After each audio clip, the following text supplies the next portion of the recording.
Hail Dicelings, and welcome to Drop Dice. Not a big intro this time around. It's been a while since I've done anything with the channel. Unfortunately, I've been exceptionally busy, but tonight I managed to sneak in a game of Dungeons & Dragons 5th Edition.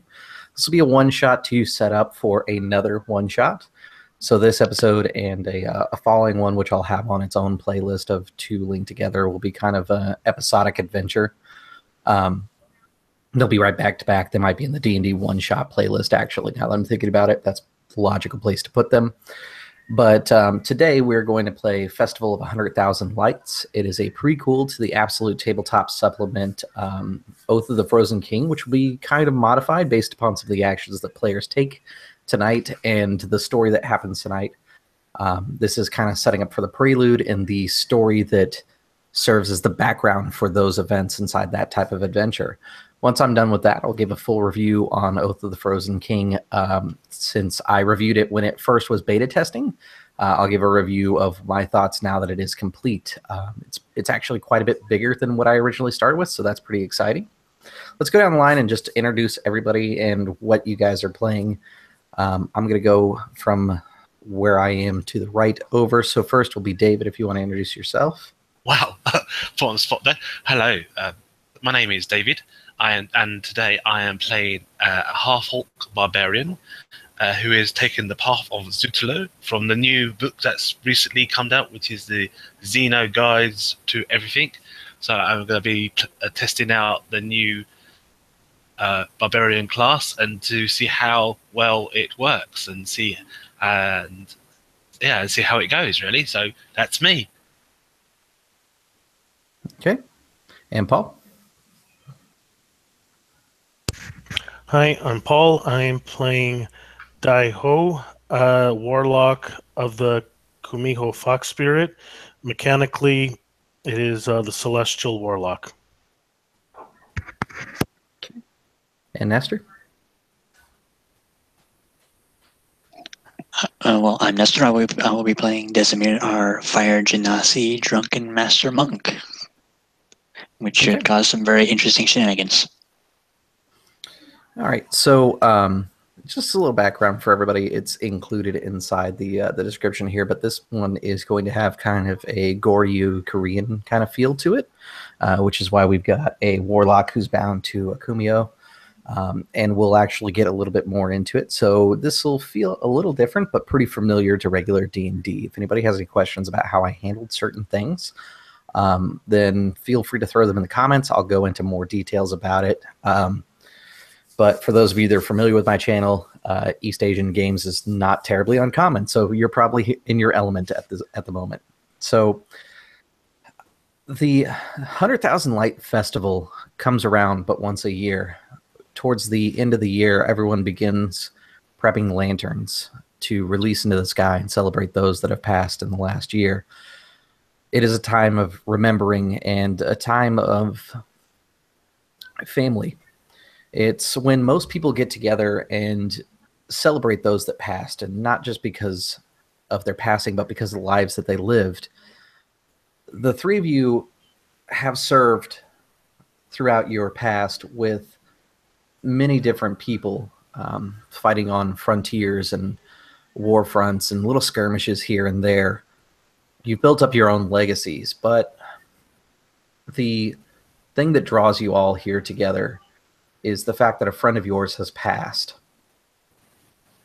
You've arrived in, let me pull it here, Jinsu City to mourn the loss of Tan Ji-Hae.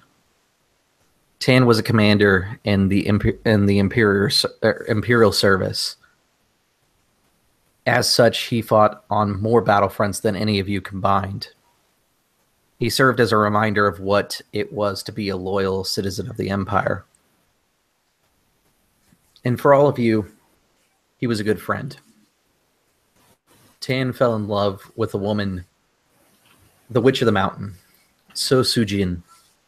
Su-Jin is a white-haired witch that lives not too far from Jinsu. What has drawn your attention since your arrival is the words of warning that are plastered throughout the city. Do not celebrate the Festival of 100,000 Lights. If the city of Jinsu celebrates, the White Witch of the Mountain will consume the liver of every firstborn child. Do this for your fellow citizens. You are holed up in a place called the Thousand Notes Inn. It's a small tea house and an inn, but it's one of the more predominant places to be within Jinsu City. Usually you have to be someone who's earned a place in society to even get through the doors. You have taken up a seat next to the fireplace as the snow drifts past one of the open windows. A man comes by and closes the wooden shutters and places the bar in place, muttering something about how it's only going to get worse tonight. It opens up on the three of you at your table. We're going to do some free role-playing, so you guys can feel free to discuss your feelings about the circumstances, what you know, and if you guys want to make knowledge checks and add things to the world around you, we can definitely do that.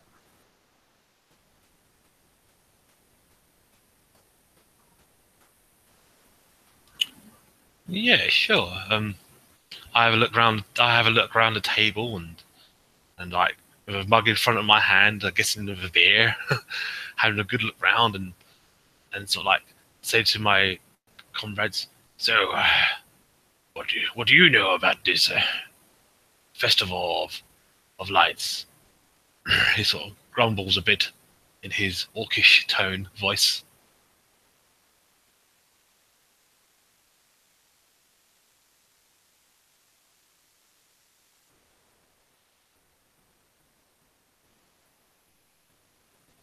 No one knows anything about the festivals of lights.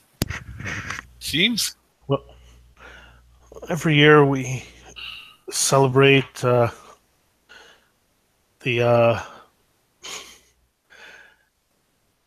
dwindling light, but in the winter time, and festival lights remind us that there's still light, beauty, and hope left in the world.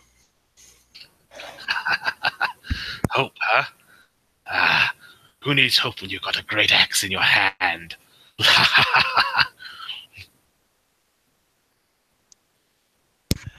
Yes, skill is always important, but there's always things that you miss in life that you hope to see again sometimes. Ha!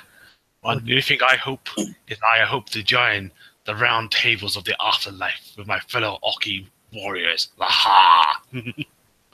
in the great Valhallas of the heavens. Well, hope that our friend's beloved will find love again. These times are a little troubling, but there's always hope for that.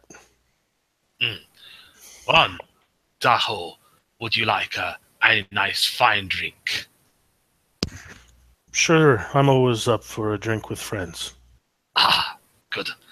I shall go to the bartender, barman, for a good yale of beer. My fellow barman, please, a nice beer for my friend here, Ahua.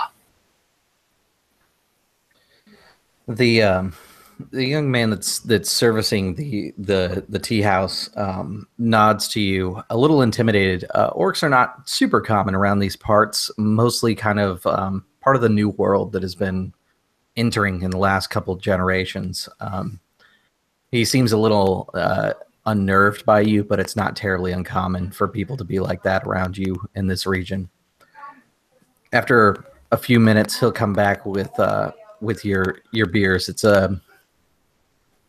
kind of a pale imitation of the beers that you have in your homeland. It's a little bit softer of a taste, and for your refined orcish taste, you'd probably need about 30 of these things to really feel comfortable. Man, this is like, this is so weak. It's like urine. Terrible taste. But anyway, Ah, Desmiada.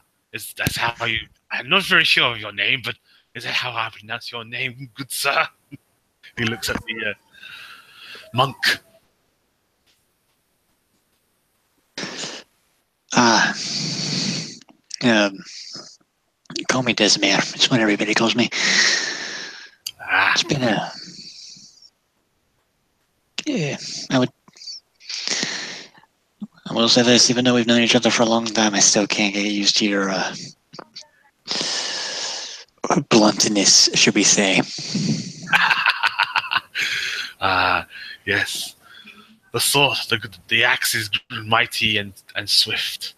Ah, but I know that you are very swift with your fists. And like, tell me that would you like a good drink as well, good sir? Maybe a Oh, I already had tea. my drink. Ah, you got a drink. Awesome. And he sits down and starts drinking his beer. So tell me, Desmond, do you know much about these lights? Just Or that this the is a festival. Just that this is a festival known to celebrate life and the importance of it. That is something that I sounds very cherish quite. clerical. It sounds very clerical indeed. Very religious. Pansies. Well, I'm looking forward to seeing the lights. I never took part in it, but I'm willing to give it a go. Just tell me what I need to do, and I'll try my best to behave and not try to cause trouble. The barkeep kind of saunters up more towards the side of Deho, and he says, "Forgive me, sirs. The festival has been called off. We cannot risk the witch's wrath. Too many have been cursed by her already." A witch, huh? Mm.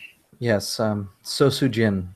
She was once a good witch, bringing weather and good harvest to this village, but since the loss of her beloved, she's not been the same. Yes, we are quite familiar with the with our beloved. It's Tell a shame me, that no one will light his lantern this year. I shall light his lantern then, in honor of him then. We orcs are a very honorable race. I shall light it in his honor. Tell me, I ask that you don't, for the sake of the children of this village. Please do not Really? light a lantern. No, she is determined to become a demon, and she will blame it on us if she decides to follow that path. She has Why threatened to blame- consume the liver of every child of this town. Chris, have we met her before? You have, at various times, and we'll kind of discuss that as the game goes on. In fact, we'll actually start here. Deo, how did you end up meeting her? What kind of stood out about her to you? When I first saw her, I thought she might have been the fox spirit at first, with the white hair. But then I realized when I saw her face, it wasn't her. But her beauty was still, for a mortal woman, it was quite astonishing.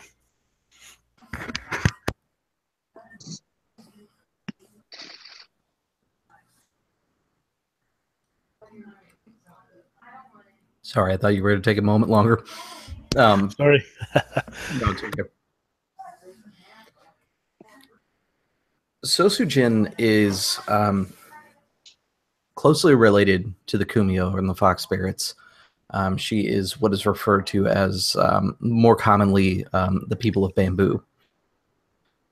It's kind of a poetic way to say elf-like creature.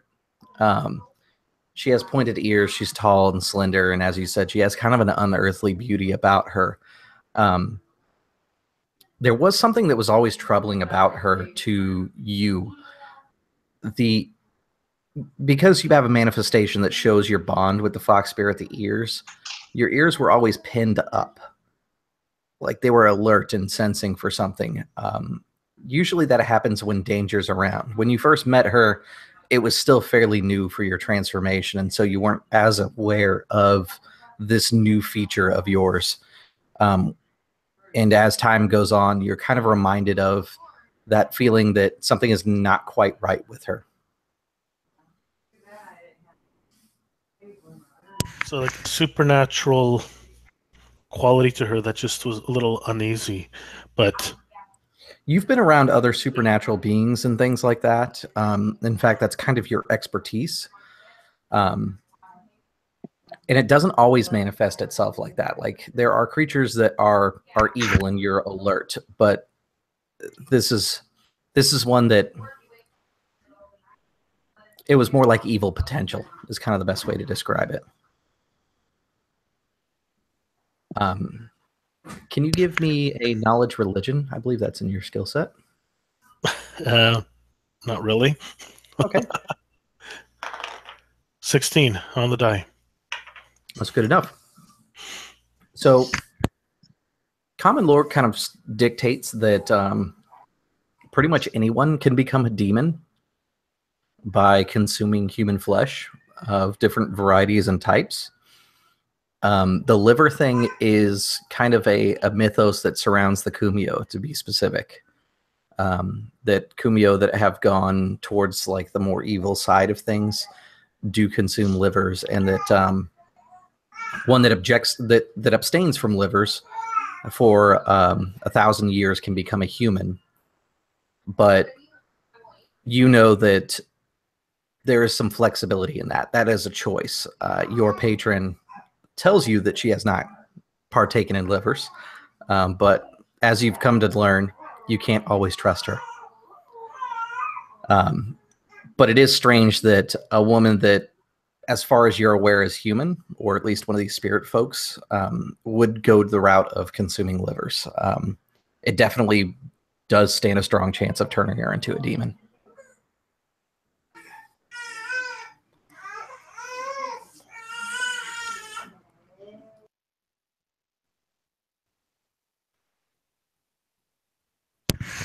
And with that feeling that I had when I first met her, I tried to put it aside, even though it left me a little uneasy because my friend's beloved, and I thought maybe misremembered something, and that's why I just try to push it out of my thoughts.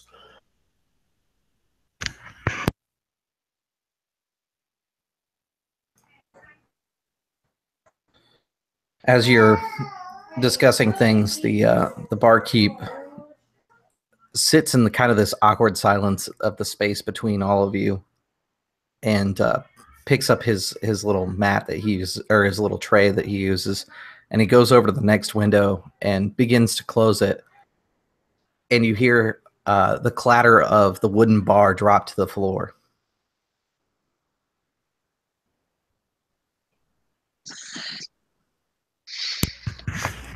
I get up to go see what the matter is. Desimir follows closely behind. The barkeep is frozen, staring out, and it takes you a moment to kind of follow his path that he's looking, and you can see a lone lantern floating into the air. Tonight is the night that the festival should have happened. The town has pretty much agreed, for all but one, it seems, that the lanterns would not go up this year. Oh, how far away is it? You know it's far enough away that it could be struck down, but it was probably seen. I still strike it down just to be, just because. But with a sad heart, I do that. So I shoot off a white blast of light into the air, and to take out to burn the lantern, I guess. And with unerring accuracy, it punches through the side snuffs out the candle as it goes out the other side, and the paper lantern just drifts down, still kind of like wobbly floating through the air as it drifts down to the earth.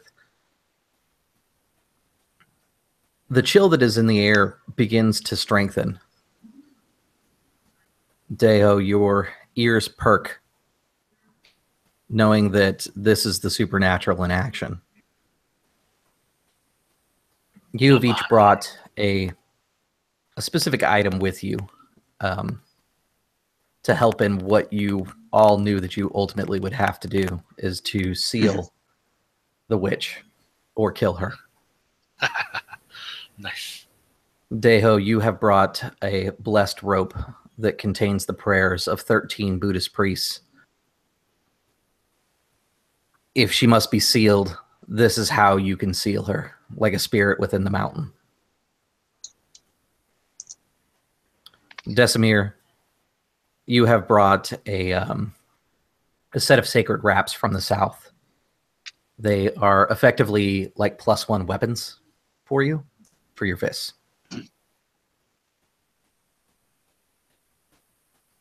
And for the half-orc that I'm forgetting the name now, even though we talked about it ahead of time. Fuck. Okay. Fuck. Fuck. What you have brought with you is from your homeland. It is holy water, actually, that has been blessed by a one of the deacons of the predominant church where you're from. What does that church look like, and what is this holy water? I'm using holy water as a fill-in. It could be anything, but it's like a holy item that you throw on zombies and undead stuff, and it makes them go away. It can be used to like sanctify lands and things like that.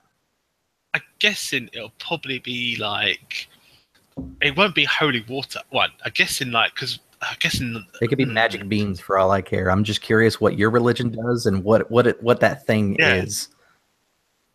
I guess in my religion would be, since I'm from the outback, a real nature person, so it'll be like a shaman with sticks and twigs, you know, like around his neck or something, like totems. So I guess in I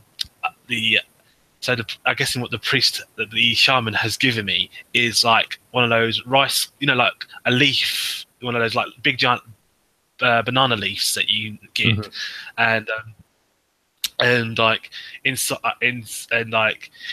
of it is like some bones or some like leftover, like, you know, like bones that he uses for like, you know, casting, you know, type thing, that is wrapped. So it's like a sort of a little bag of bones.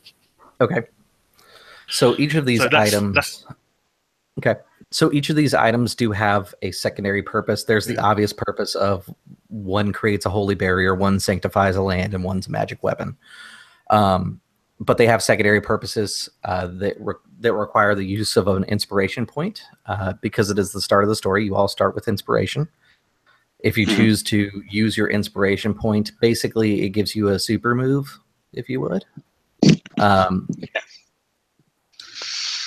And I will tell you more about what those things do as you decide to use them, because these are all mostly new items and are kind of experimental to even you. So,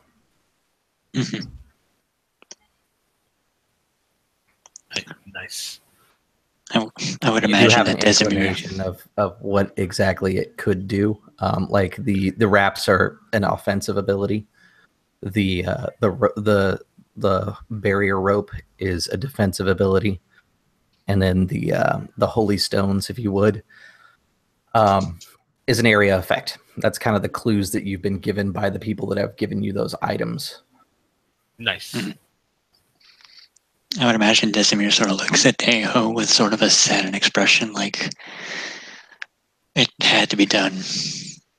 And, Very true. I have a feeling she still saw it. I'm just... you see Daiho's ears perk up. I don't think I was in time. I think she saw it. I can tell. Even I am feeling cold. I do not feel the cold. I survive in the cold. The barkeep kind of mutters to himself, and he goes behind the bar. You see him pulling out a lantern and putting it together on the bar right there. Do not send out another one, good sir. You might cause even more trouble for your village. If she has seen one, then it doesn't matter how many go up.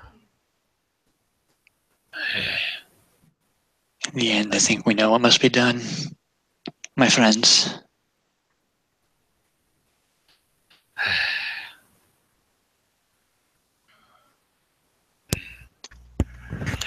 Well, I'm ready. Whenever you two are. I am ready to. Desimir pats his pouch of alcohol at his side, and it's just like, well, shall we get on with it? Yes. He draws his axe from his great axe from his back, carries it in his two hands, and he goes, "All right, find the way. I am ready." Okay, so I'm gonna go a little more cinematic than most D&D games usually are. This is where it kind of fades out, and the scene kind of opens up to you all inside the streets. More lanterns have been raising out of the city. I imagine that Daeho tried to take out a few, and then it became just a flood of lights going up defiantly. And it became kind of one of those things like, what's the point? I can strike down so many, but so many more are coming. The snow has drifted down, and it's about 6 inches deep. For the means of mechanics, this is difficult terrain. And the streets themselves are empty. It seems that people are launching the lanterns from their ceilings, from the roofs of their buildings. The chill has deepened even more, and you can hear the wooden chimes outside of different houses and businesses begin to rattle and intensely move around.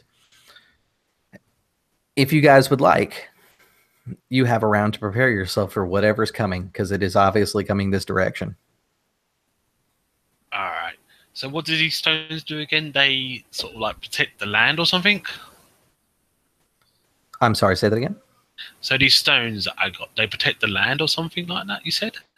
They can be used to sanctify the land, Okay. which would be necessary before you were to bury a witch, or at least seal it away. But the stones also have another ability. Okay. That if you want to find out what it does, you have to spend a point of inspiration. You have been basically told by your people, like the high priest who mumbles a lot and doesn't make a lot of sense. You get the idea that these stones do something to an area, but what it does, you're not really sure. Okay. I imagine just kind of like a blind old hunchback orc with like this huge robe with bones coming out the back is like mumbling to you about it, and you don't really understand what the stones do. You're just like, okay, I'll take this. Yes, my people are very strange. I just prepare my axe. I look at my two comrades and say, it's time. My axe will surely will taste the blood of a witch. Let's hope that she might still be willing to listen to reason. She was the beloved of our friend. Yes. Very well. I would hate to kill the woman who saved me from the brink of death. Very well. But if she attacks, then I shall attack back and defend you, my friends. Desimir's sort of leaning on his quarterstaff, using it to help navigate through this heavy snow. Okay. A few moments later, the wind instantly stops, and Daeho, your ears pin back, recognizing that this is the moment before the strike. Whatever is coming is going to be here soon. And moments later, you can hear what sounds like the laughter of foxes. Around you, coming mostly from the east into the village, you can see these small spirits drifting. They look kind of like a fox on their front half. They've got paws and fox faces, but their bodies drift behind them like a ribbon. They swirl and play with each other, but as they go through, you can see villagers that get touched by them, and the villagers are falling to the ground, deep into the snow. They're rushing at you like a torrent. And I need initiatives. All right. Okay. I get a fearless insight.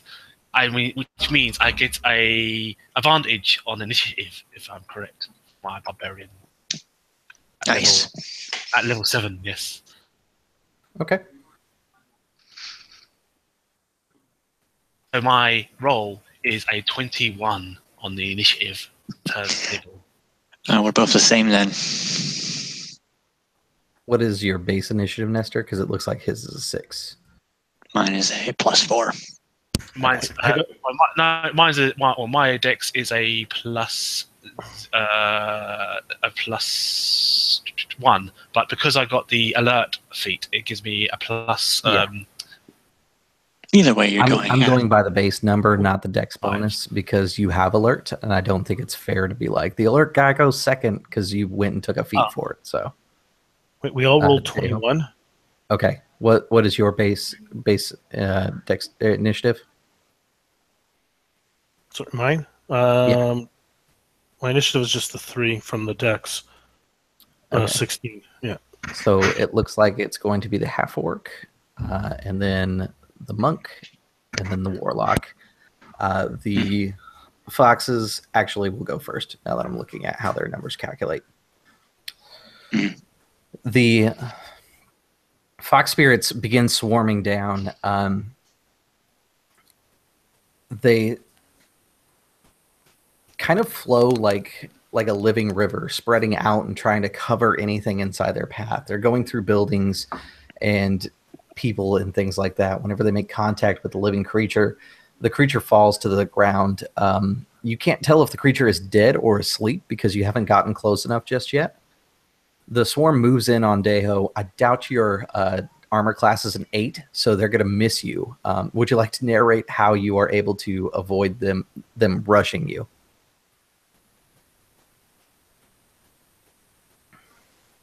Oh, sorry.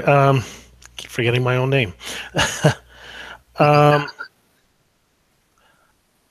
Because I am gifted by the supernatural, I am actually. Would I know if they're causing the people to fall asleep, or actually kill them? Yes, you are familiar with these. These are lesser fox spirits. These would be actually the ghosts of actual foxes. They can be called on by Kumio. When you've used like a message spell in the past that was granted to you by your patron, this is what carried the message for you. Usually they put people to sleep, and they give them strange dreams. They're completely harmless, other than the fact that they're effectively floating sleep spells. Well, I am actually immune to sleep through a warlock invocation. Okay, cool. So maybe the tide actually rushes over you and you withstand it. Yes, that's what I was almost to see if I could try to. I don't know if I could try to exert control over them. If there's a way. I did not anticipate that, but I like it. So let's go with it. Yeah. So the first up is actually going to be the half orc. So let's keep it an initiative turn, but I think I'm going to give you the opportunity to try and exert control. Okay. Just because of who your bond is with, really. So what do I see, my TGM? What? How many enemies? And it's a swarm. It's hard to tell. There's probably at least 25 to 30 of these things that are just moving around. They're kind of a large mass, and they're reaching out and pretty much lashing out at anything that's close by.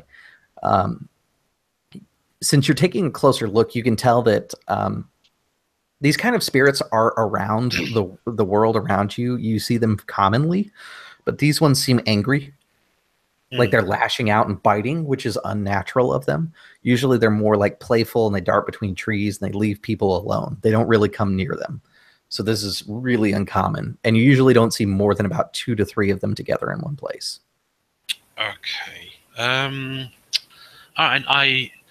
If I sort of like grab my axe, and if one of them has attacked my friends, and then I shall attack them back.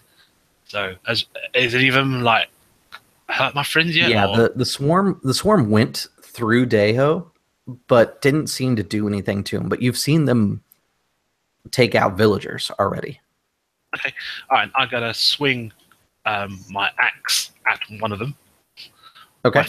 With my first attack, because I get an extra attack at my current level. So my first attack will be a 19. Okay. They are incorporeal, so your axe slides through them with no damage done. These things are on the supernatural level. It seems my axe is no good against these vapor things. He grumbles and moans at the sight of the axe going through the ghostly figure. Damn magic! As he spits, and he does not swing. He does not swing. He does not swing again. As a movement, and I look around to see where the source of the magic is coming from. Just from a quick look, you can't tell. If you want to try and track it down, that'll be a perception action during your next turn. Next will be Desimir. Okay.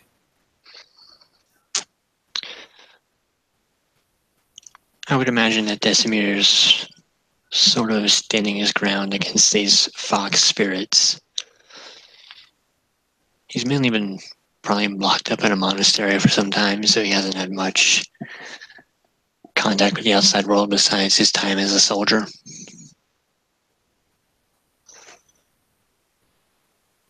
He would instinctively try and make an unarmed strike at one of these spirits. And if it did anything, he would be happy. Okay. All right. 1d4 plus 6 and roll. 19. Okay. You have sanctified hand wraps, so yes, you will be able to make contact with the swarm. Go ahead and do damage. 1d6 plus 8 damage. Okay. As you swing at it, it creates this like fissure. It's almost like a wind is produced with your swing. This is really the first time, other than on the road, when you've been practicing with these wraps, and the wraps didn't do anything before. So this is actually a something that's new to you. As you swing, there's this gush of wind that comes from your swing, and it divides this crowd of fox spirits a little bit. Dale, you've been kind of watching over this as your turn approaches. This is really uncharacteristic, and you've kind of picked up on that, but you can tell that this swarm is about to start breaking down into smaller components. Basically because of the last strike against it, it's figuring that it's better to go out as like 30 independent foxes than to stay as a swarm. So, want to try to... mechanically, I don't know how to go about it, spell-wise or anything, but to exert my will over them to see if my bond with my patron can somehow release them, I guess. Let's do Arcana. I feel like that's probably going to be the best way to do it. And If you would like to gain advantage, please describe to me the ritual that you do to take control of these spirits. Would it be Arcana, but with Charisma, my force and my casting stat, basically? Yeah, I think that makes sense. Okay. I basically throw off my hood, actually throw off my cloak, and suddenly through the bottom, 9 tails, white foxtails appear behind me and spread out almost like in a circular like around me. And by the will of the Kumio, and I shall release you, and I'll see how that works. Okay. 17. All right. With a 17, you can feel that it's working.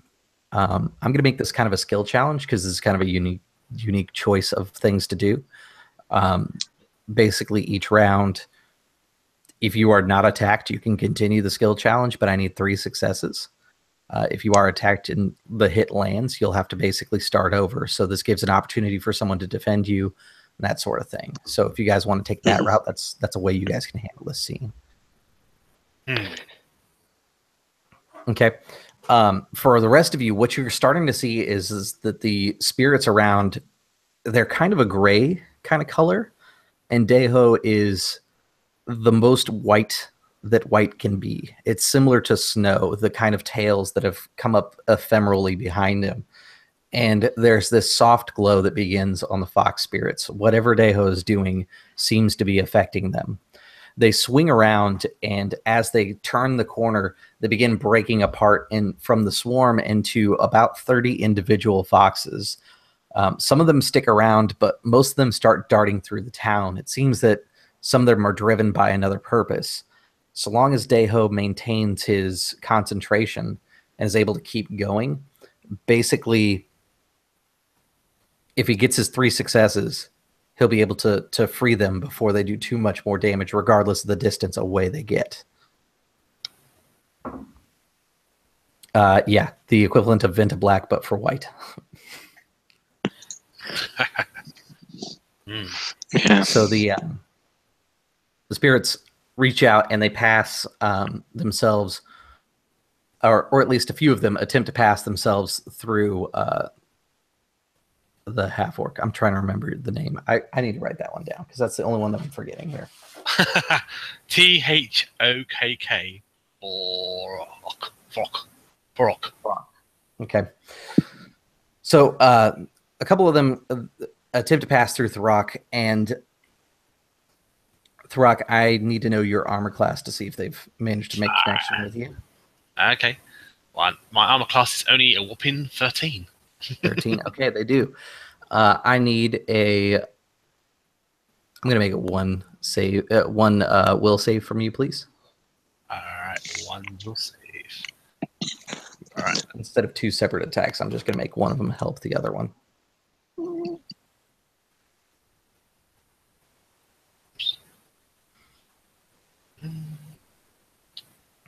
So, all right, will save code up. Yes. 14. All right, perfect.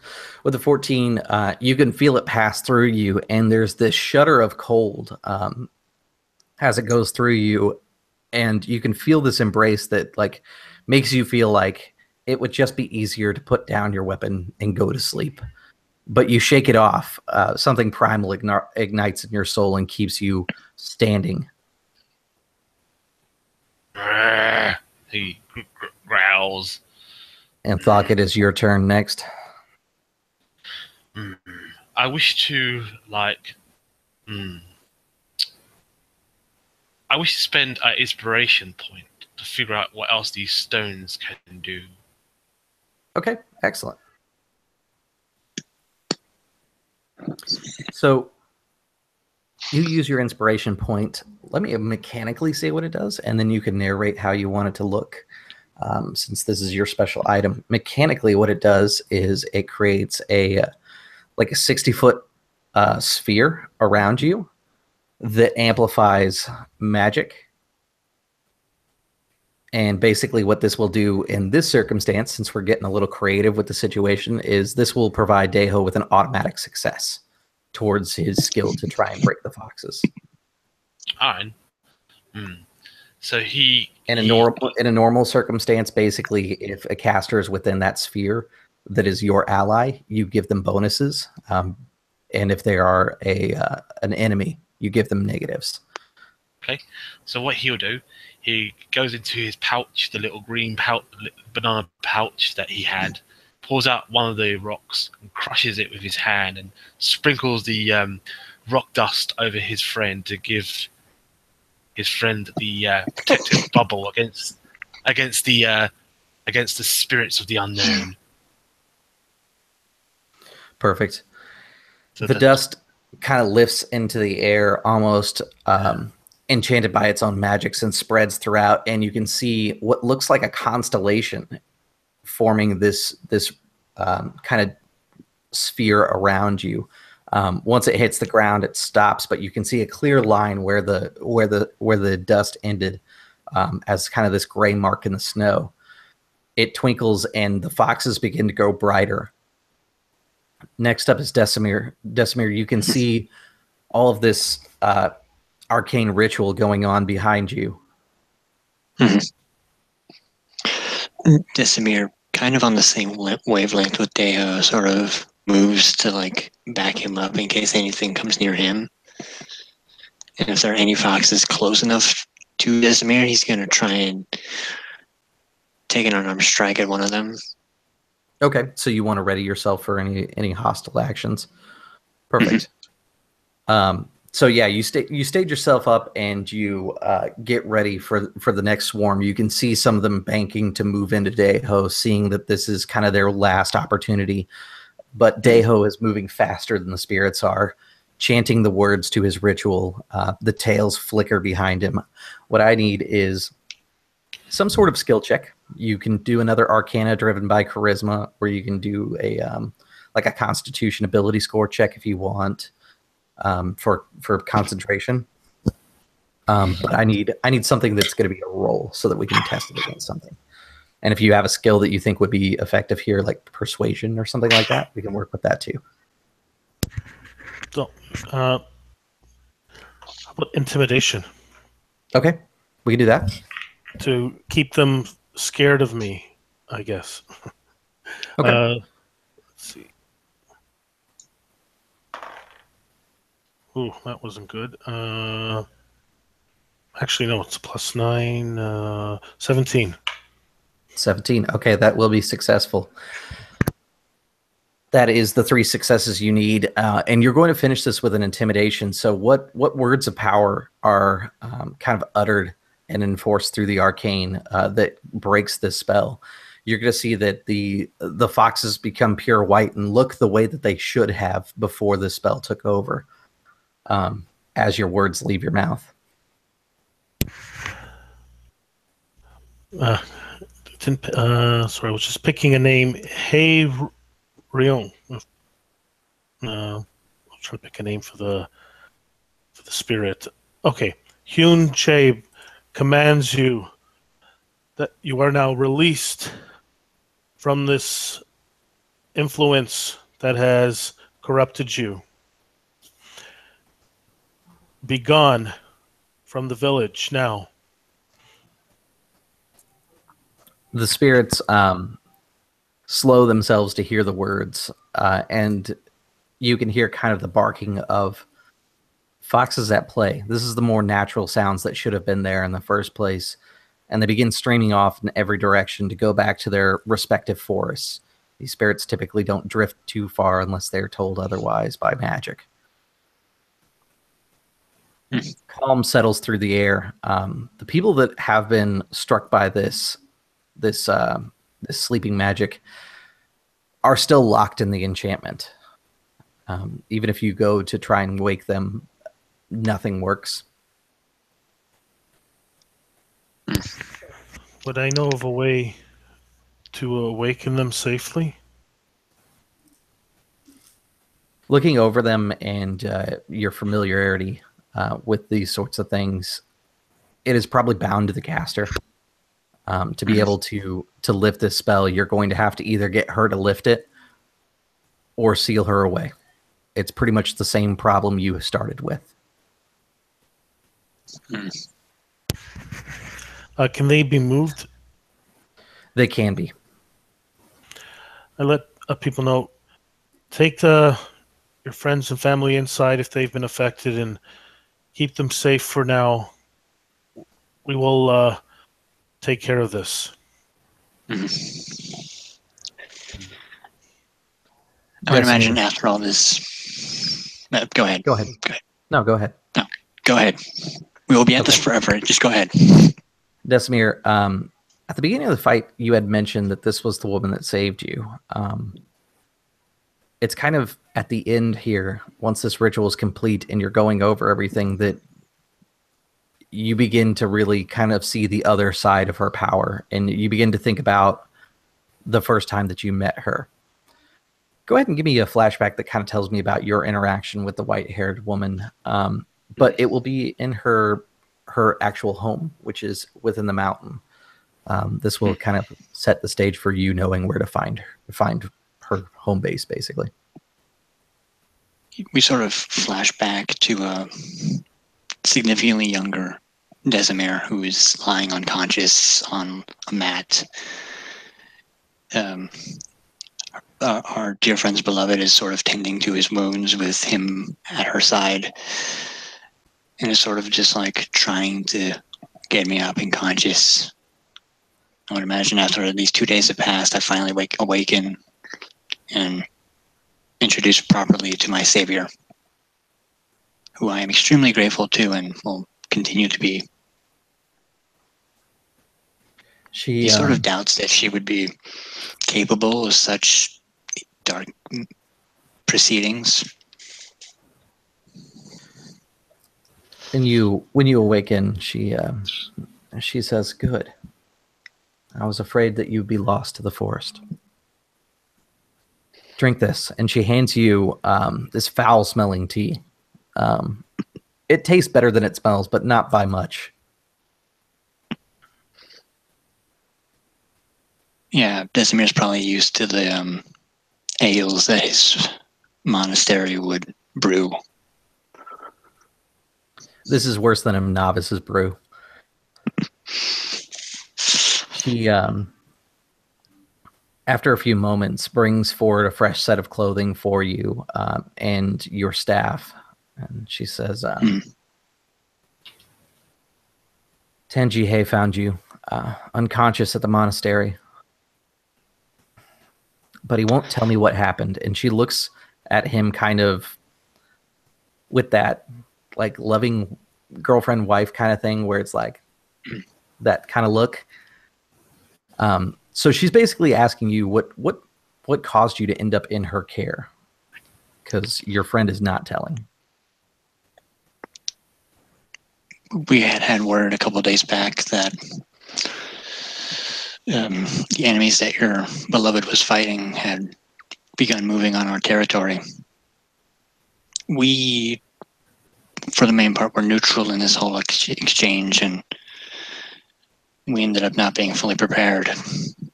I would imagine I'm the last of my monastery. Tan speaks up. The last of your monastery. The world would not be so lucky. Your brothers still stand. That's good to hear. For them, we would not have pushed back the military, pushed back their forces. In fact, your monastery is the only reason that the border has been held at all. That's good to hear, Tan.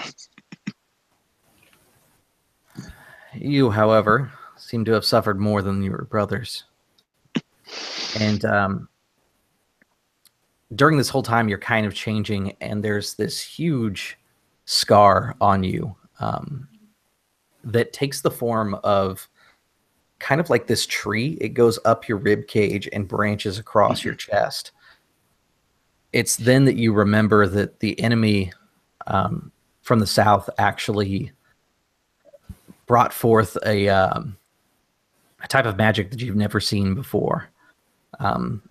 You've seen, you understand how wands work because there are mages and priests that use such things around here. They brought what kind of seems like a big wand that they held to their chest and projected lightning at you. It's the first time you've ever experienced anything like this sort of thing. Aside from the flames that he can produce from his hands, I would imagine he's never seen anything of the sort. Yeah, you understand that there are magics and there is manipulation, but like your people have always taught you that that's through your hands and through movement and things like that. Like this is something that the monks were able to pick up and use as well. It was pretty much out of character. It's an arcane gun, essentially, is what got used against you. That's why I describe it as basically a giant wand with a trigger. I would imagine Desimir was probably more in the front lines of the monk defense. As many of his teachers would probably say, he's one of the more reckless students they've had.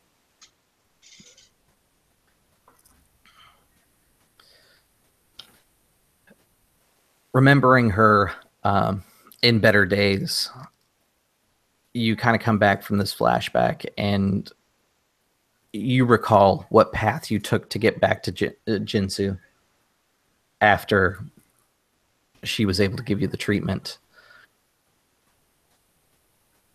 You're not far from the animal trail that you took just to get back to Jinsu. You're fairly certain you could find your way back to her cave again.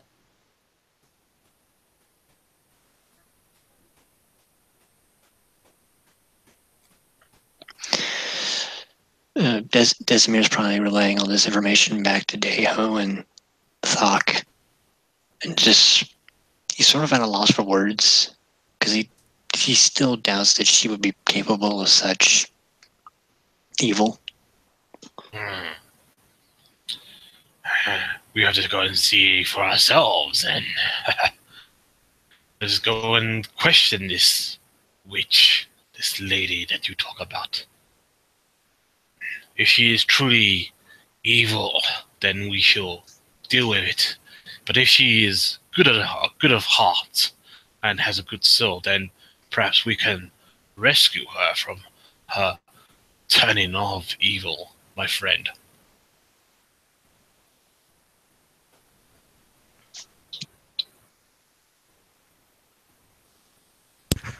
Sorry, Chris, just one thing, because it might come into play a little later. We've been together for a while, at least. Yeah. Just it's one of my Celestial Warlock features. Everyone has 15 temporary hit points. Yeah, totally fine with that. Per short rest, yeah.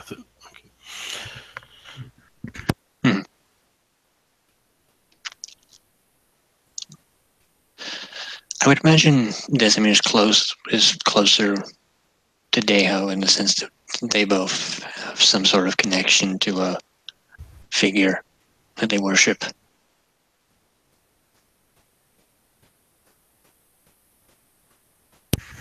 Sorry, I missed that. Was that? I said I would imagine that Desimir is closer to Daeho in terms of a friendship, being that they have a mutual understanding of the spiritual and supernatural. Yes, because even though I don't know how structured you are being a drunken master in your meditations, he does meditate sometimes, especially when instead of sleeping, he does meditate. But he also he is in tune with the spirit realm, but he's also sometimes a bit of a trickster. I don't know if how you would react to that. Desimir was one of the more rebellious and reckless students. He would have taken very kindly to a prankster-like nature of yours.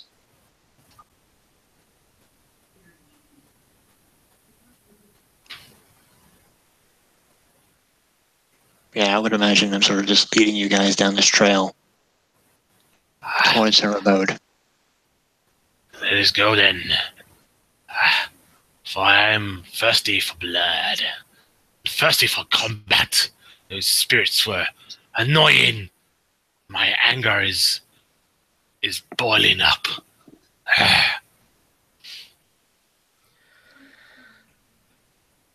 You cross through the threshold from the city to the bamboo forest, and the forest is intensely deep. It's a small fox trail that Desimir is able to guide you down. As you go deeper and deeper, I need to know your passive perceptions to see if you pick up on something before I ask for active ones. My passive perception is 14, but my alert feat lets me know if anything is surprising us. So, aha! No, it's not really surprising. It's Okay. more of like an atmospheric condition that you're noticing. Okay, fair enough. As passive perception of 11. 11. Okay. Yeah, what you guys are noticing is that the forest seems thicker and darker. I mean, it is nighttime. It is a fairly thick forest, but it feels overwhelmingly so. You guys kind of slow your walking a little bit inside the forest as this feeling kind of goes over you.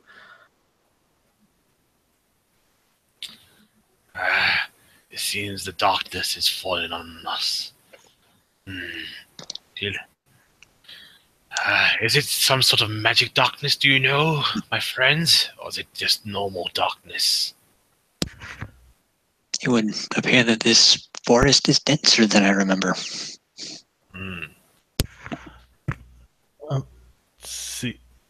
Since I have a devil's sight, I can pierce through the darkness. Would I be able to identify if it is magical in nature or mundane?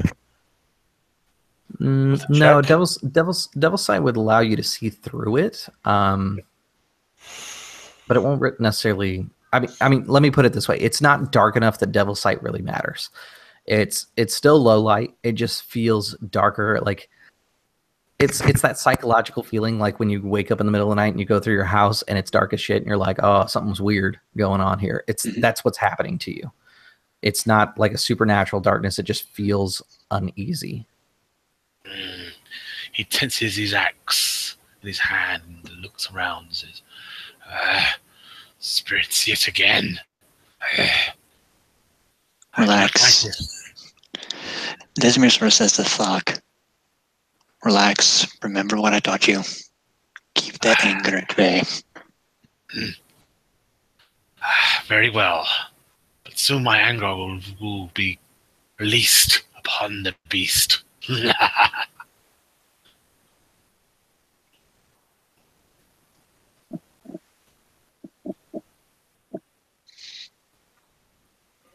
At the moment, I think Desimir's just sort of on edge. Okay. Because he's prepared if something happens to his comrades. Yeah, the walk through the forest isn't intense by any stretch. It's not a hard walk or anything like that. It's like I said, there's just this level of like unease that comes from the forest. About 10 minutes later, along this path, you guys hear kind of the grumblings and groanings of some sort of creature further ahead.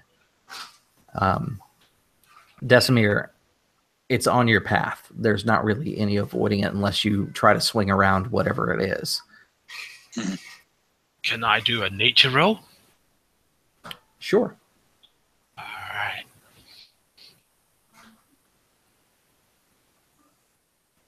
This few is. Hey, I got a 19 to figure out what sort of creature or sound this thing is. If we get a chance to actually see it, I could roll a religion check to see if I might know what it is. Yeah, the with your check, you can tell that it is not something natural. Well, there's two sounds, really. There's the sound of what sounds like possibly a small doe whimpering and dying. And then there's something else that sounds unnatural that you can't quite put your finger on. It seems the hunter has found his prey. A creature has been killed and been slain in these woods. I guess it is feasting on the innocent blood of that little doe. I say we ignore it for now, unless you wish to investigate this creature. You'll probably see Desimir sort of go ahead of Thok a bit, sort of try and get a view of what this thing is. And if he can ascertain if it's dangerous to us or not, he'll figure out a course of action. I'll need a stealth check if you don't want to be discovered. My friend, be careful. You need to go downwind to avoid the creature. 15. Okay, with a 15, let me just take a look at the stat block here.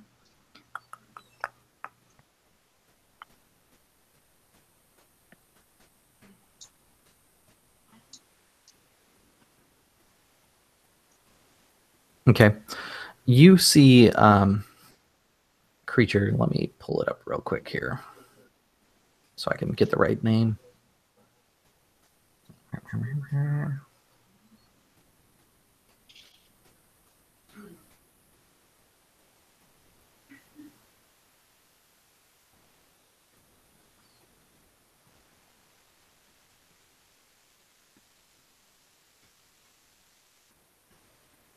Great. Now I can't find the name. Good job, me. I should have wrote this down instead of relying on Google again. You see a creature that it has like a long snake-like body. And you know it to be kind of this idea of what is considered a proto-dragon. Within this region of the world, dragons have two phases of life. There's the phase where they are on all fours and they crawl along the earth. This is its early phase. Eventually, what has to happen is the dragon basically has to leap off a cliff, believe in itself enough, and it starts flying. That is actual myth. And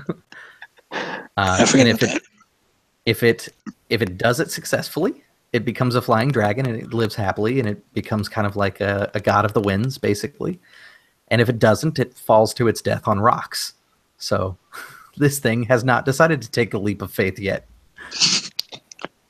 It has not developed high enough self-esteem. Yep. You can see it consuming a deer not too far from the path, but it is fairly close to the entrance of the cave. You're staying far enough away that you should be outside of its vision as far as you can tell. Kind of tucked up behind a tree watching this thing.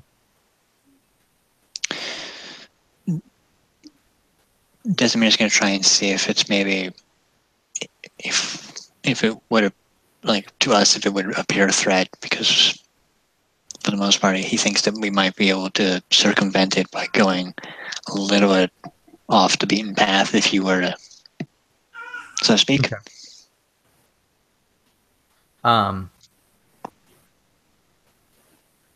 Amugi, that's what they're called. The Amugi that's in front of you, you said you had a couple of knowledge checks that you could possibly use. Which ones do you have? I was going to do religion. See if I learned any of this in my teachings. Let's go with religion. I think that works because this is a monster of like folklorish nature that can become kind of a god. Mm-hmm. Okay. 22. 19 plus 3. Awesome. So you know that there are two types of Amugi. There's the kind that are still training to become a dragon, which takes 1,000 years. And then you know that there's also the Kangcholoi. The Kangcholoi are basically failed Amugi. They did their training and then they went against their better nature and stayed earthbound. They become twisted, vile creatures. Um, Visually, there's no real difference between them.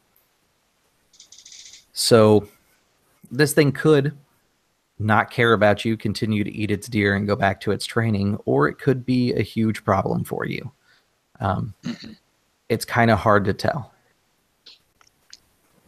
At this point, Desimir sort of thought, all right, this could either be evil, or this could not care about us at all.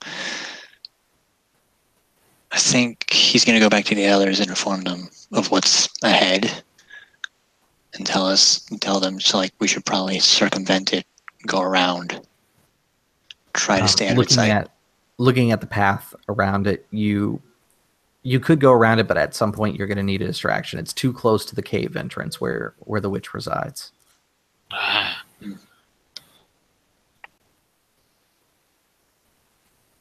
He sort of asked for Thok and Deo's opinion while trying to stay relatively quiet, knowing that thing's over there. Can I do like a survival check to see if there is a alternative sort of safety route for my friends? Yeah, you could. A secret third option. It will tell you the best way to approach to avoid being detected. That's basically what it'll do for you. I'll consider it like a linked test from Burning Wheel. Essentially, if you succeed this will give you guys advantage on your stealth checks to go around this thing. So I got a 16 plus 4, which is a 20. So that is what I got. Yeah. You kind of look at the train, and you and Desimir kind of go over what the land ahead of you looks like. And after a few back and forth comments between each other, you come to the conclusion that probably the best path for you to take would be to kind of go along this this sheer rock face that's to the north and come back down. It would cost you time, however, if you go that way.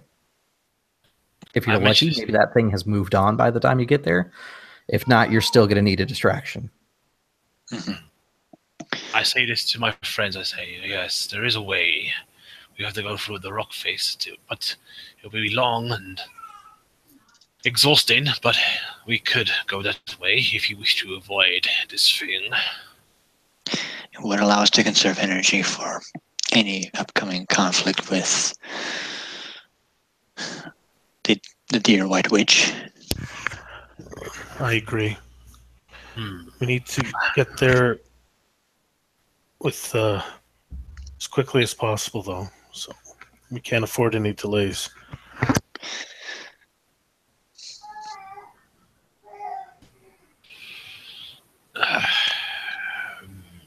It would appear we're at an impasse then.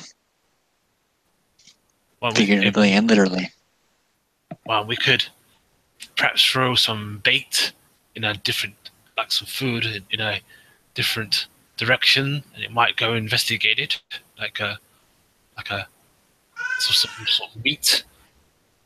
I pull out some of my scraps of food and like put it on like the end of my spear, like a little meatball sort of thing, and say, can anyone make this meat smell even more delicious?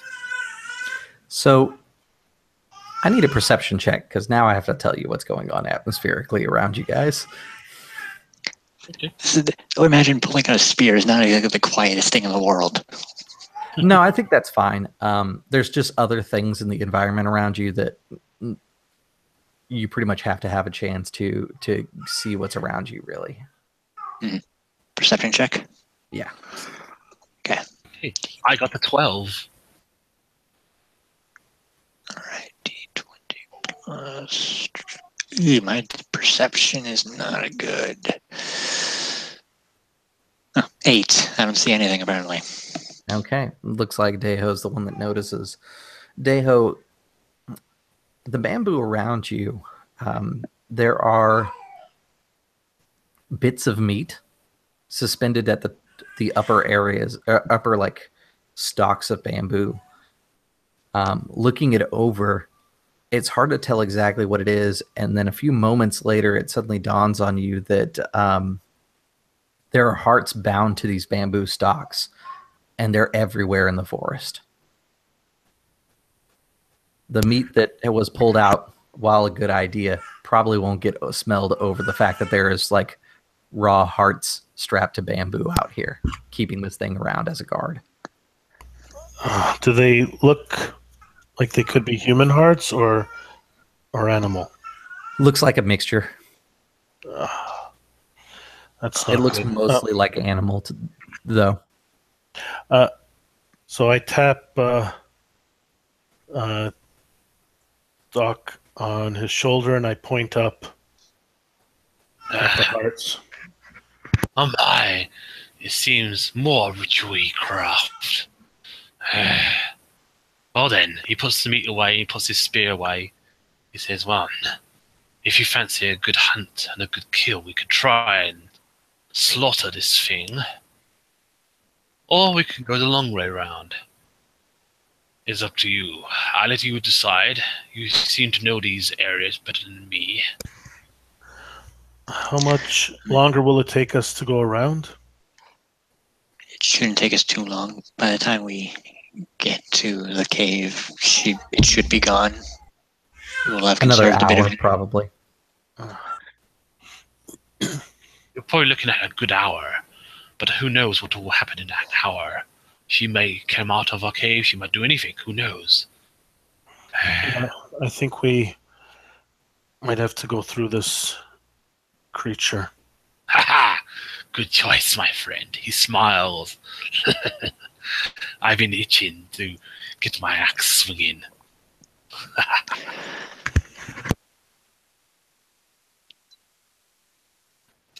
Well, Yes. guess we've got no other choice. He sort of takes his pouch from his side, takes a swig, puts the cap back on, and is just like, all right. Who wants to lead the way? Alright. Actually, I'd like to use my inspiration point to figure out what this rope does. Okay. Kind of muling over the rope, you see the different prayers there. And again, they're Buddhist prayers, so you know the words. You kind of begin reading the chanting, and the rope glows with this soft yellow glow. An orb kind of forms around you in about 10 feet. Let's say that Thok is outside of the 10-foot orb when it goes up. Thok, they become very hard to see. That's kind of the first thing that you notice. He grumbles. Magic. At that point, Desimir reaches out a hand, yanks him in. What is this strange thing you're doing?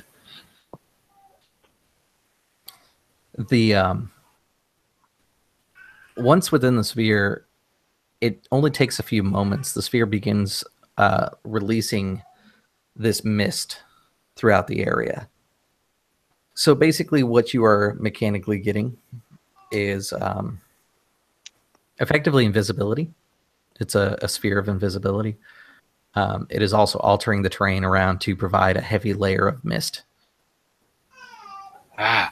Good show there, my friend. I was hoping to get my axe swinging, but it seems you have used your magic yet again to solve the problem. Go ahead, lead the way. He looks disappointed that he could not take on the snake.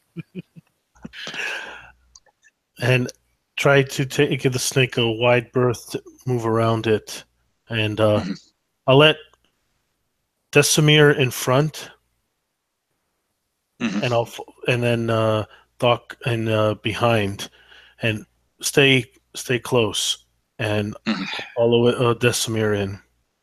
Very well. Yeah.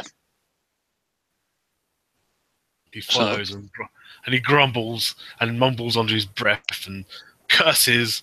Bloody magic users are always spoiling my fun. He grumbles. At some point, Desimir like quietly pats him on the shoulder, just like, "Shut up."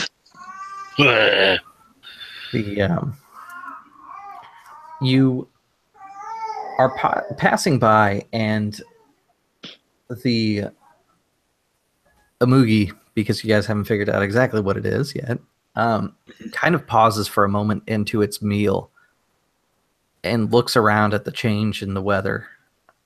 It continues eating for a few more bites.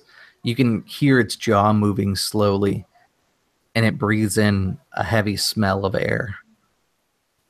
I think, Thok, you are the most battle-tested of all and probably have fought the most strange creatures. It has picked up your scent.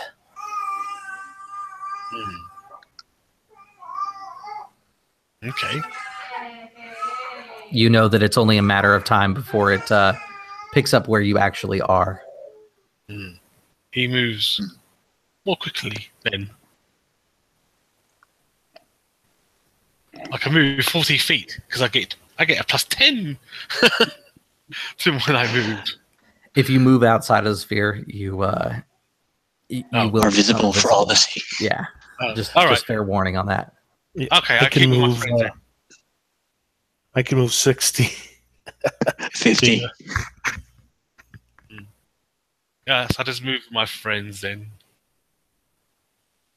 I can move 60 for a short time, and then I have to rest.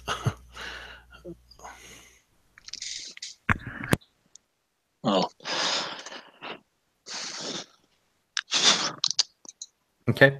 I do need initiative, so let's go ahead and get that logged in. How big is it again? The creature? It is, let me look at its size here. Huge. Okay. I got a 15 on the initiative track. 17. Okay. And a 20. So that's going to be Deho at 20. A lair action.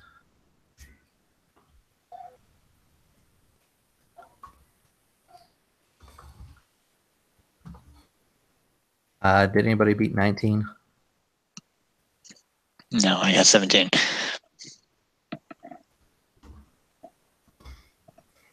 Nope. Dragon thing.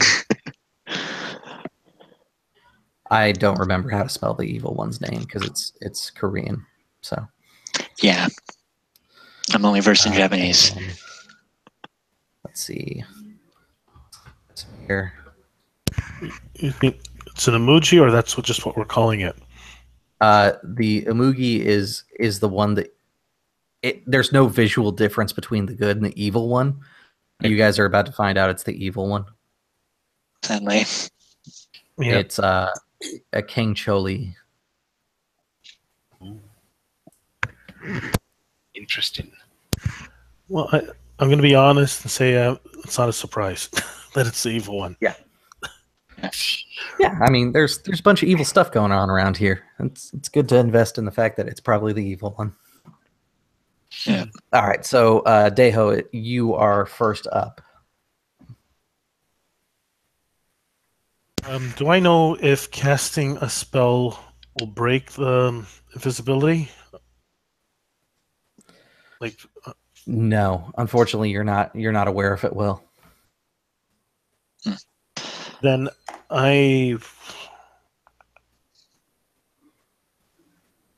for now, I'm going to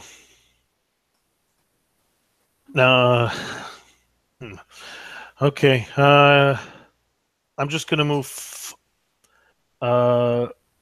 I guess hold my action. Let me just check how my movement works. I can double my speed for a turn. Okay, that doesn't help.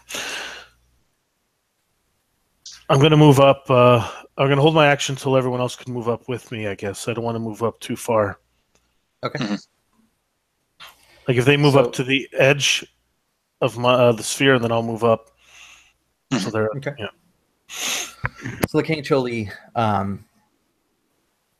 turns its head as kind of elongated, almost like reptilian horse-like head with like long whiskers tailing behind it. And you can see the whiskers kind of flicker, and it whispers a word. Sand and dust, snowdrift begins swirling in a 20-foot radius. Let's see how close it is to you guys, if it actually hits you, because it's going off of scent here. So I only gave it a 10% chance to just ironically hit you, and it got a 7. So yeah, good job, it. Yeah. So this sphere of like swirling snowdrift spreads around you. What I need is a DC 15 Constitution saving throw. Ooh, on saves. Con save from all of us? Yep. Okay. Thank God con is like the highest thing I have.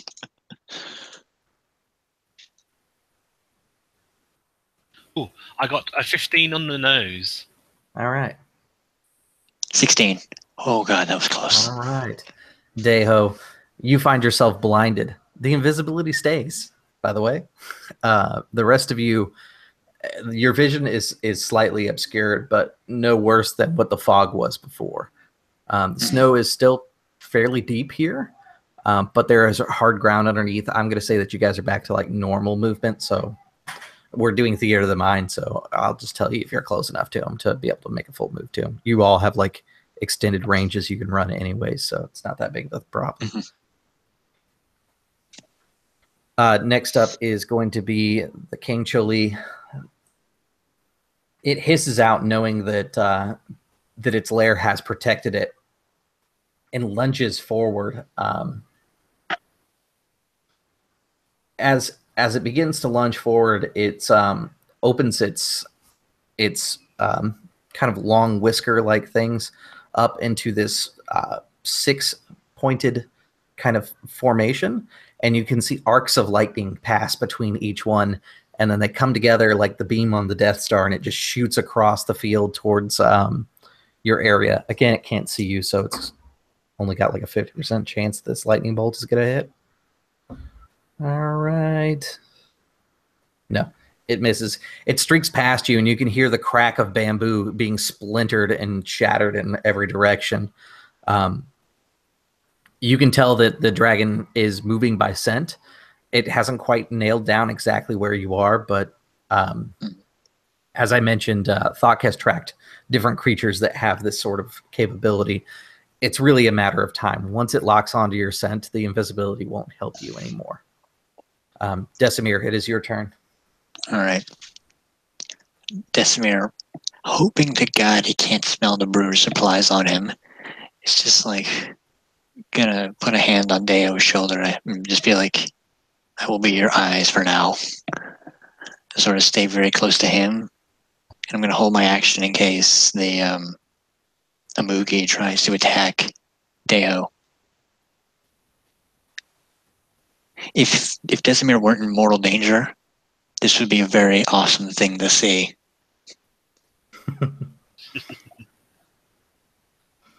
Next up is Thok. All right. So, tell me, how close are we to this snake? Are we like within 40 feet of it or further? I'd say you're probably about 60 feet, because you guys tried to keep a wide breadth of distance between you and it. All right. How big is this bubble? It's 10 feet around Deo. All right. I guess I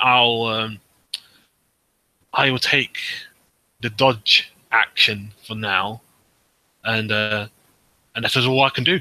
I wait. I sort of walk towards Dale, and and Okay. wait for him to move, so that way I can get closer to the snake. Perfect. So it sounds like you all kind of saved your movements together. So whoever has the lesser speed would be what the speed the bubble can move at. We're essentially going to be moving at the slowest person's speed. Unless Well, you my- want to get out of the bubble. That's entirely up to you. My speed is my speed is 40, so I'm probably the slowest out of all of you. Well, I move 30. I can move 60, but then I can't move the next round. Ah. It's like burst of speed type thing. So I guess we're moving.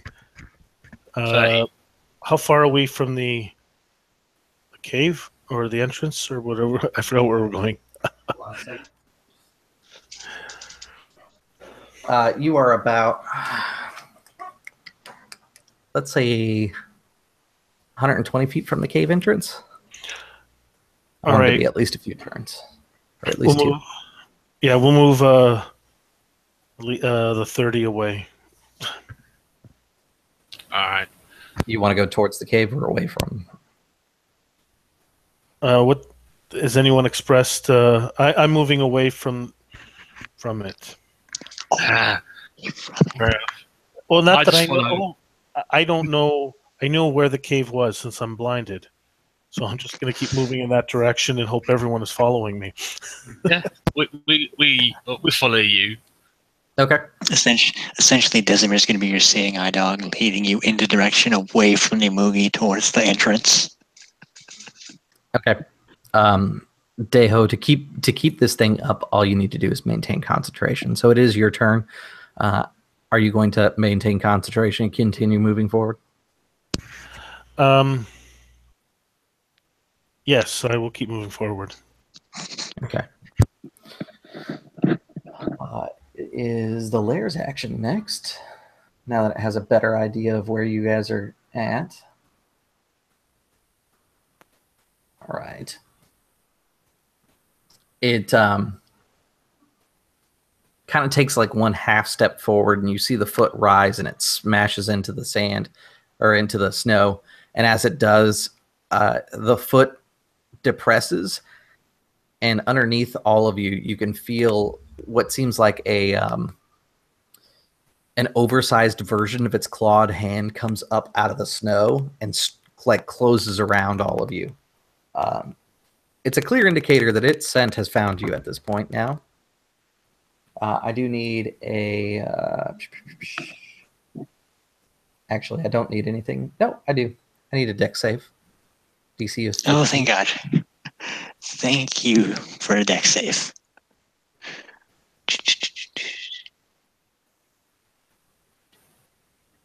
Oh, and I have evasion too. This is going to be great. If I succeed. 17. Okay. For everybody who got above a 15, you are able to get out of it, but basically the snow does bludgeoning damage to those of you that are within this claw of ice that rises up. How much? It's 9 damage. For those that failed, it's 18 damage. 18. So That goes 15 saves? Correct. Okay. So there goes my temporary 15 hit points. Thank you, evasion, for being a thing monks have. So do we take half? Yes, if you succeed, you take 9. If you fail, you take 18. And if you have evasion, you take none. Correct. This thing. The King Cho-Li starts bounding through the snow towards all of you. It gets about 60 feet away from you, and you can see its jaws open up, and the wind becomes very visual around it. You can see the snow drifts coming up and swirling around in front of its face, and it lets out a breath, which is going to be a 60-foot cone, which will be at all of you.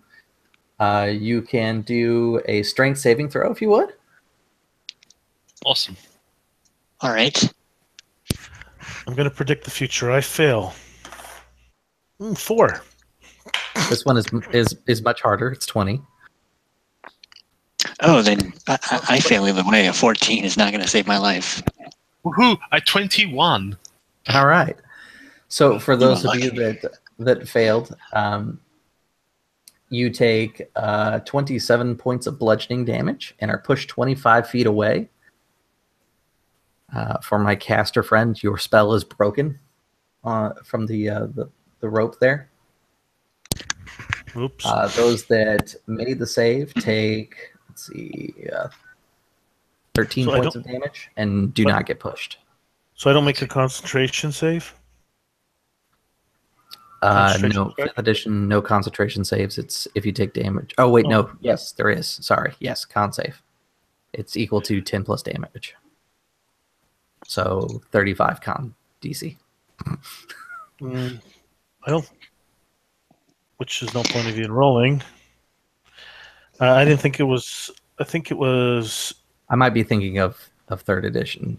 I play a lot of stuff. Yeah, So I think it's half the damage because I remember something like 20. yeah, it's something weird. I forgot now. Well, let's see what I roll. If it's high, there's a chance. Yeah. 14. So there's a chance. I think it was 20 damage. It has to be more than 20 damage to roll higher than a 10. I can't. You know what? I'll pull it up if you want, or we'll just Yeah, say go I ahead. failed. We'll find out before your turn rolls up. So Okay. that's fine. Decimir, the jig is up. At a minimum, even if his concentration is there, you guys got blown conewardly 25 feet, so you guys are going to be separated from each other. Apart from me, Thug I is didn't give it completely away. exposed now. Not to mention, it could probably hear us move 25 feet away from that. Yeah. So we are essentially known to the world. Yes. All right. At that point, Desmir raises his quarterstaff in his fist, and it's just like, if it comes anywhere near me and Deo, he will begin unleashing some blows. He's going to hold this action. Sorry, Thok. Alright. So, fuck. Is it my turn or is it the creature's turn? Yes. Ah! How close is the creature? It is from you. Let's see. You guys moved to 30 feet, so it's 135 feet. Well, Yes. away. And how close are we to the cave? At this point, you are 90 feet from the cave. Alright, I can move 80. I can move. I move. Let me see. I can move 40 feet walking. I can move 80 feet. Yeah, I take the dash action and move 80 feet towards the cave, and Okay. and try to find some cover, like get behind some sort of rock mass near the cave, near the entrance of the cave. So I'm sort of like near the entrance of the cave, about 10 feet away from the entrance of the cave, but I'm like, I'm really far away from this creature now. Okay. Outside the cave, you see two floating kimonos because you're actually there and you can see these things now. All right, and that's all I can do. Okay. I'm going to add the kimonos to the bottom of the initiative here. One is going to lash out at you. Let's see what happens. I need an opposed athletics check from you. All right. As the kimono opens up and wraps itself around you. I feel like this is the equivalent to a rug of smothering. Pretty much. Okay, I got Clever. a 27. I got a 27 on my athletics. Oh, crap. I actually have to look at athletics because they rolled a natural 20 and I didn't think it was going to happen. All right. Okay. They've got a plus 12, so they got a 32. Yeah. Ouch. It wraps you up. The kimono basically swings itself around you. You're bigger than the woman that this was made for, so it's kind of comical. Your arms are pinned, but like your legs are still free. But it's enough that like you're not going anywhere. You could like kind of do that little tiny baby steps thing to get somewhere, but you're not going anywhere fast. Okay. Sort of like I'm imagining the Tommy Boy scene where it's the fat guy in the little suit. Mm-hmm. All right, so I'm grappled. Ah. Yeah. All right. The second kimono begins to let out this sound that kind of sounds like a wail of wind, and you can see dust coming out from the neck of the kimono in kind of the circular pattern as the sound's being emitted.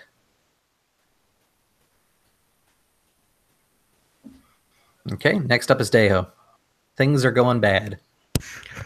Okay. I forgot the damage, but It was 25. 25, Okay. so half of Or that sorry, would be 27. 13.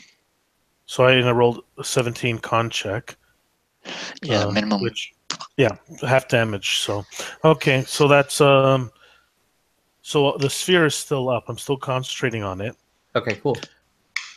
but I'm the only one inside of it.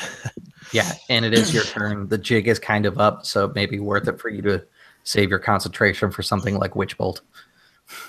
Which I don't have. I don't have Witch Bolt. I have Guiding Bolt. I am actually going to cast. Shoot. Let's see. Oh, I'm going to cast Guardian of Faith. I'm going to cast it. It's not a concentration, and I'm going to cast it. Are my allies close to each other? I would imagine I'm relative. I was right next to you when we got hit, so I'd say he's probably about 15 feet away from you. He's not terribly far. No, the two of them. Are they close by? To each other. Each other? No, not really. So you and Desimir got pushed back. What was it? 25 feet. And then Thok ran 80 feet towards the cave. So now there's like a huge gap. Between you and Desimir, there's probably about 15 feet. Actually, so 30 feet closer to the cave, I will cast this large spectral fox with 9 tails. And it'll hover in that space, and basically anything that enters that space, anything hostile to me within 10 feet of the creature will, for the first time, we'll have to make a dex saving throw. 20 radiant damage on a failed save or half. And, it only does up to 60 damage. And then it's gone. So it does 20 damage. Right. Yeah. Okay. Cool. So it's sort of like a little protector as we go through. It's basically 3 attacks and it's done. Yes. Okay. Well, I think when it's dealt the damage. So if it does half, figure it out as we go along. Okay. Yeah. And I will move a full 120 feet as my movement. Okay. No, I can't since I cast an action. Sorry. I'm going to save that for next round. I'm going to move 30 feet closer. So I'm right next to the... So you're at the edge of the sphere then. Yeah. Yeah. Okay, cool. Next up is going to be the lair action, which... Let me see what he's got here.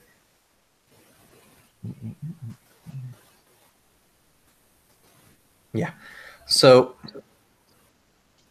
he is going to target the one that has been grappled because that's easy pickings.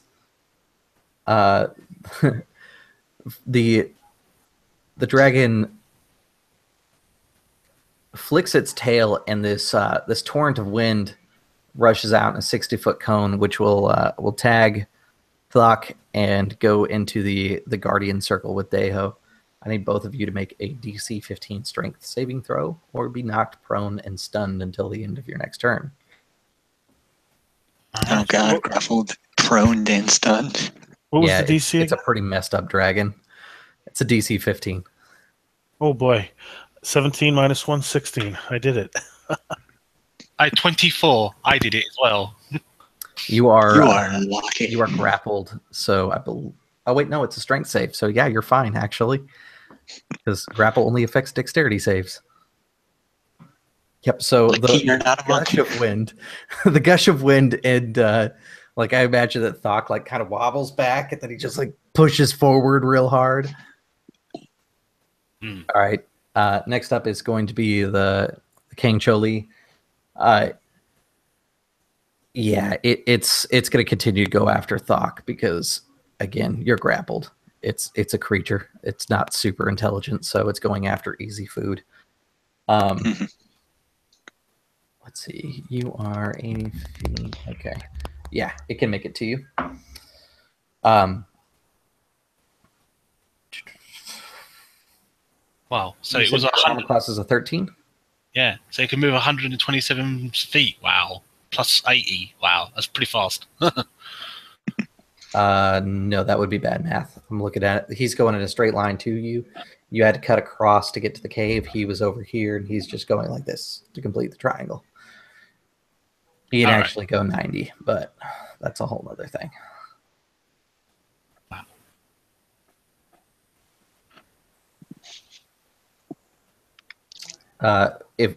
He can do 80 if he does full movement, but he could make it to you with full movement. He just won't be able to do anything, which is exactly what he's going to do.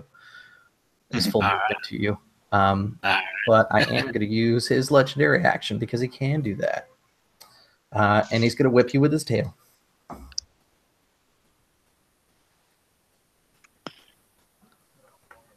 Here we go, tail attack. He pretty much has to not roll a 1.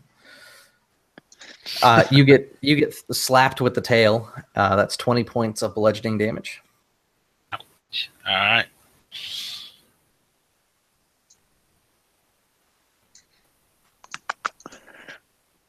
All right. And then next up is Desimir. At this point, he's sort of just like, okay, I'm going to use my movement to sort of bridge the gap between Daeho, me, and Thok. Okay. So I'm going to use my 50 feet of movement, just that, to just get to them. And if I'm close enough to hit it, I will hit this giant. Yeah, you could. Or sorry, you move 50. Yeah, It'll 50 be feet. next turn then. It'll be next turn then that you'll be able to make it to it. God forbid I'm not going to throw a dart because that would be humiliating. I mean, I could try. Yeah, fuck it. Well, I'll throw a dart. It's some damage. Okay.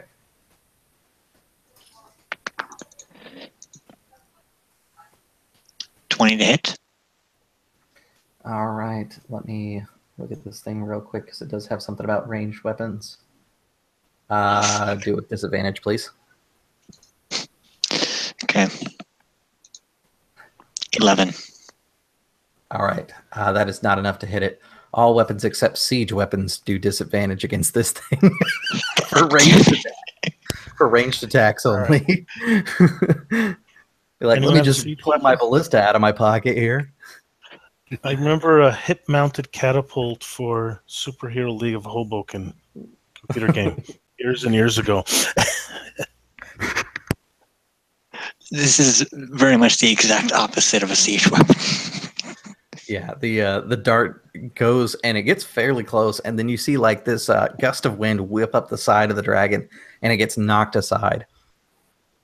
You see an immediate look of defeat go across Desimir's face. Just like, damn it. It's just like The sad part is because I don't have 4 of you like I expected for this fight, I'm watering down what he can actually do too. It is just comical defeat. Oh, that would have been interesting. Arcane Archer in this environment, fighting this dragon. Yeah, everything he's supposed to disadvantage. have his immunity except for siege weapons, but I gave him disadvantage instead, at least. Oh boy.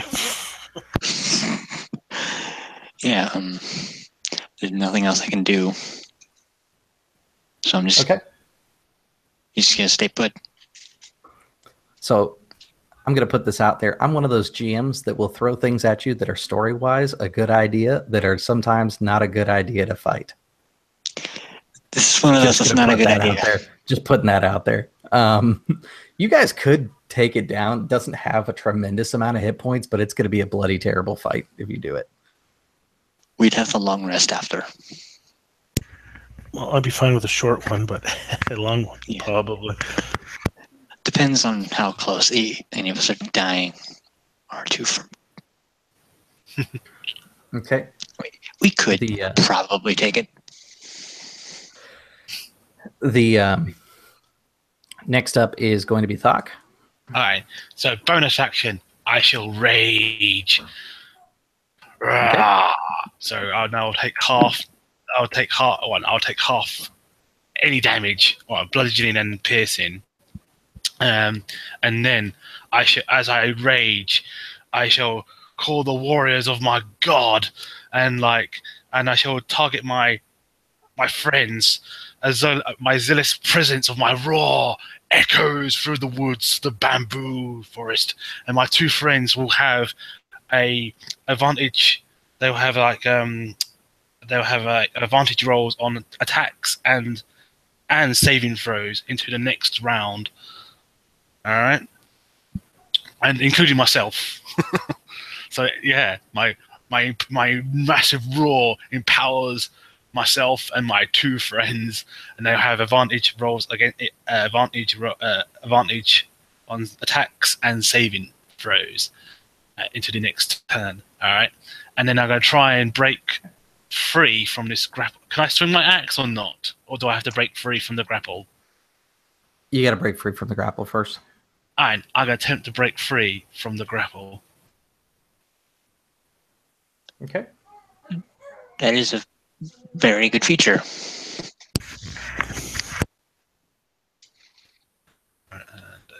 Oppose grapple, I'm guessing. Yes. Athletics or acrobatics. Yeah, and oppose. Okay, so I got a 20. I think you have advantage while raging.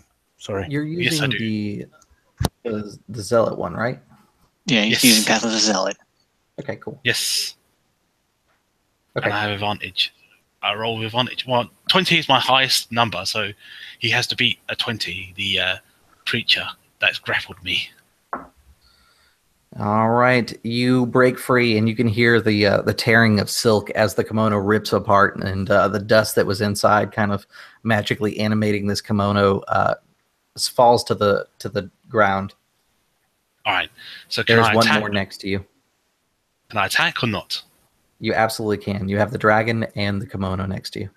All right, so I look at the dragon, and I'm gonna go for the dragon. In the grapple check was, or to break free of the grapple was one of your attack actions. So because you have two, that's why you're getting you're getting your attack. All right.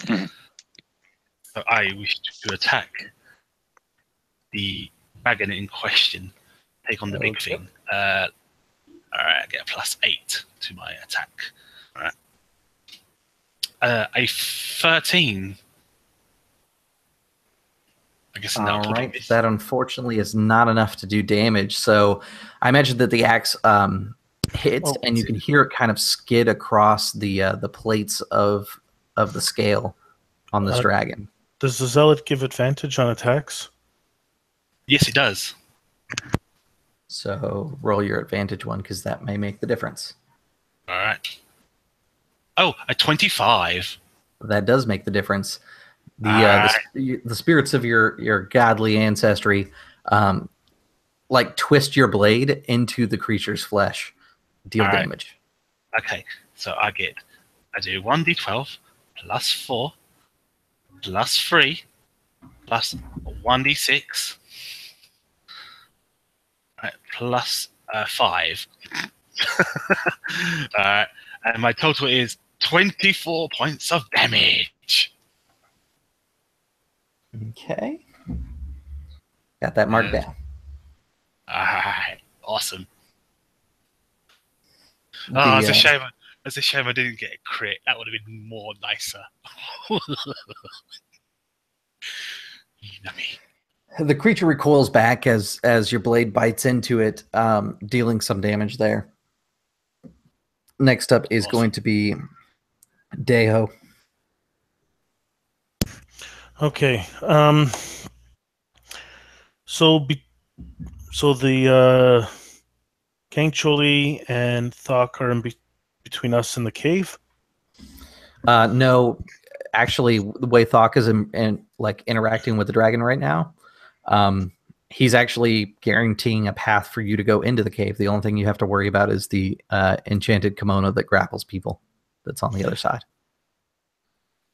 Okay, and how far away is that kimono from me? It's right by the cave entrance. So you've got another 30 feet to go before you get to the cave entrance. Oh, okay. Then I'll walk. Actually, I'll try to shoot it first. Okay. And I will use Eldritch Blast.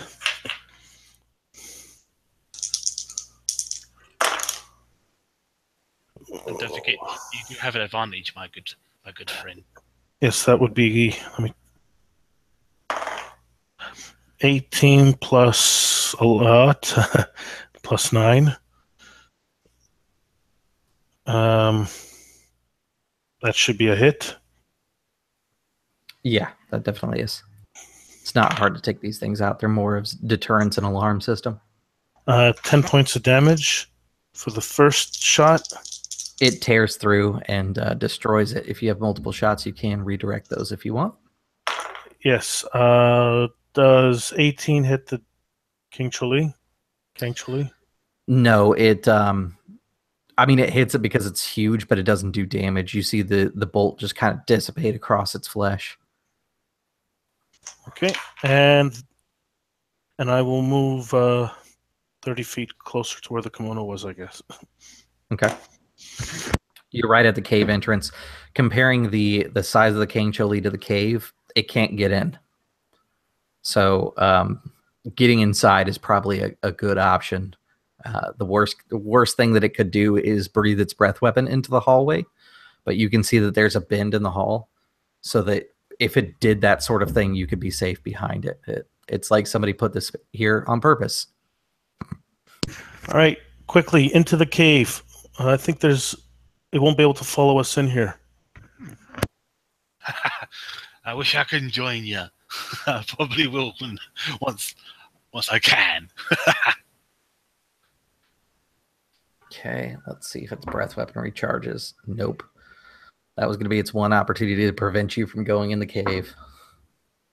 All right, it's going to lash out with a bite attack against Thok. That's going to hit, and 22 points of piercing damage, which I know you have resistance to. 22 divided by... So it becomes 11. Yeah, so it becomes 11. And then the tail comes in for a swing for 10 points after your reduction from bludgeoning damage.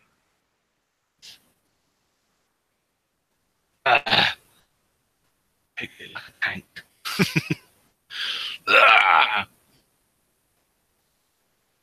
As he moans and groans. All right, and next up is Desimir, who has stepped out. So let's go to Thok for now. All right, so I continue my rage, and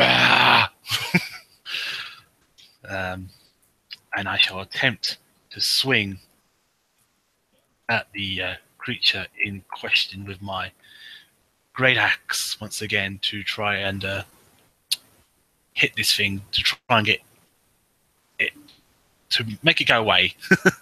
Go away. All right. A 24, I guess, in hits. It does. All right. I'll roll for my damage. Roll again to see if you get a crit.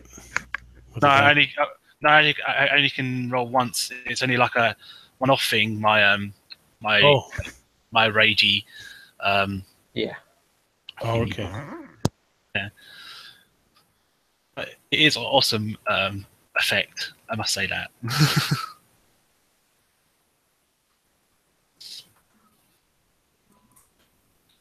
It'll take 25 points of damage from the first swing. Alright. And Okay. then, yeah. I think this thing's got loads of health. It does. Um, uh, and then is my friends, both of my friends in the cave now, or is it just me? No. All right. So I'll attack it again. Yeah, they're just outside. If once Desimir comes back, if he moves, he'll be in the cave. But Deho will need his next turn to get into the cave. All right. I'll attack it again to keep it distracted on me. Yeah. This thing has like predator animal level intelligence. Like it's intelligent, but it's not like tactically intelligent either. All right, I miss. I got a 13. I miss. Okay. I mean, you're still in its face. It's still going to want to deal with you because you're the immediate threat to it. Bring it. I shall die. I shall die on the field of battle of glory. People will sing my names. Looks like Desimir is still out, so that's okay. The second kimono's down, so no need to worry about that thing. Then it's Deho's turn. Which, since Desimir's out, I'm going to say that he moves towards the cave and is in. Okay. How far is the... Oh, what about his fox spirit thing? Because I know that he summoned like a fox spirit thingy bob, didn't he? Yeah, he did. It hasn't been inside the range of it, but basically, if it got within range, it would deal damage to it. I think it was a waste of a spell slot. How far is the bend in down the cave? If you take your movement, you'll get around the bend. Okay, then I'll. I will attempt to cast. Oh, it's a saving throw. Frostbite. So I'll need a con save of 17. I think it might have actually failed. Let's take a look here. Ooh. Oh, yeah, it definitely did not do well. Yeah, with a natural 1, it got a 16. Oh, the only number it could have rolled. Well, so 5 points of cold damage and disadvantage on the next attack roll. Weapon. Okay, cool. Oh, weapon attack. It doesn't do weapon attacks. It does not. Oh, well, that's damage. Damage. Yes. Okay.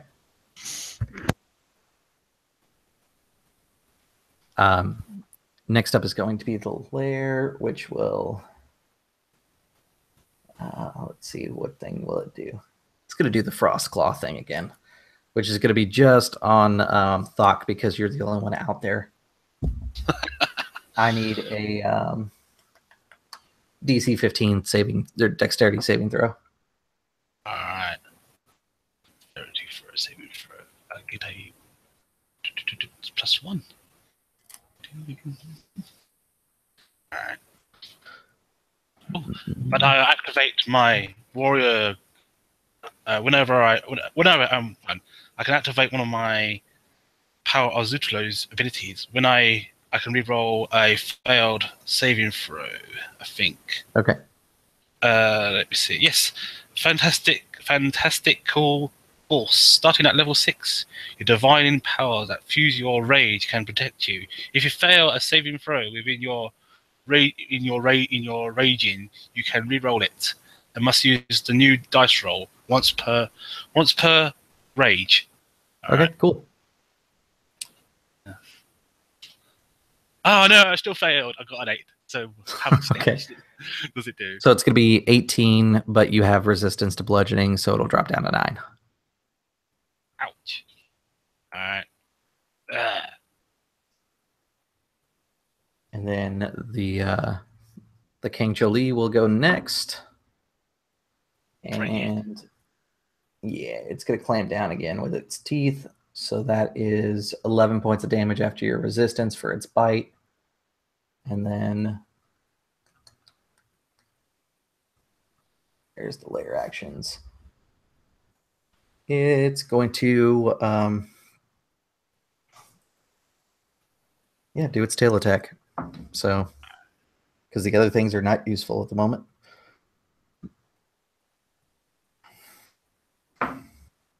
Oh, and its breath weapon recharged when it's useless again. All right, cool.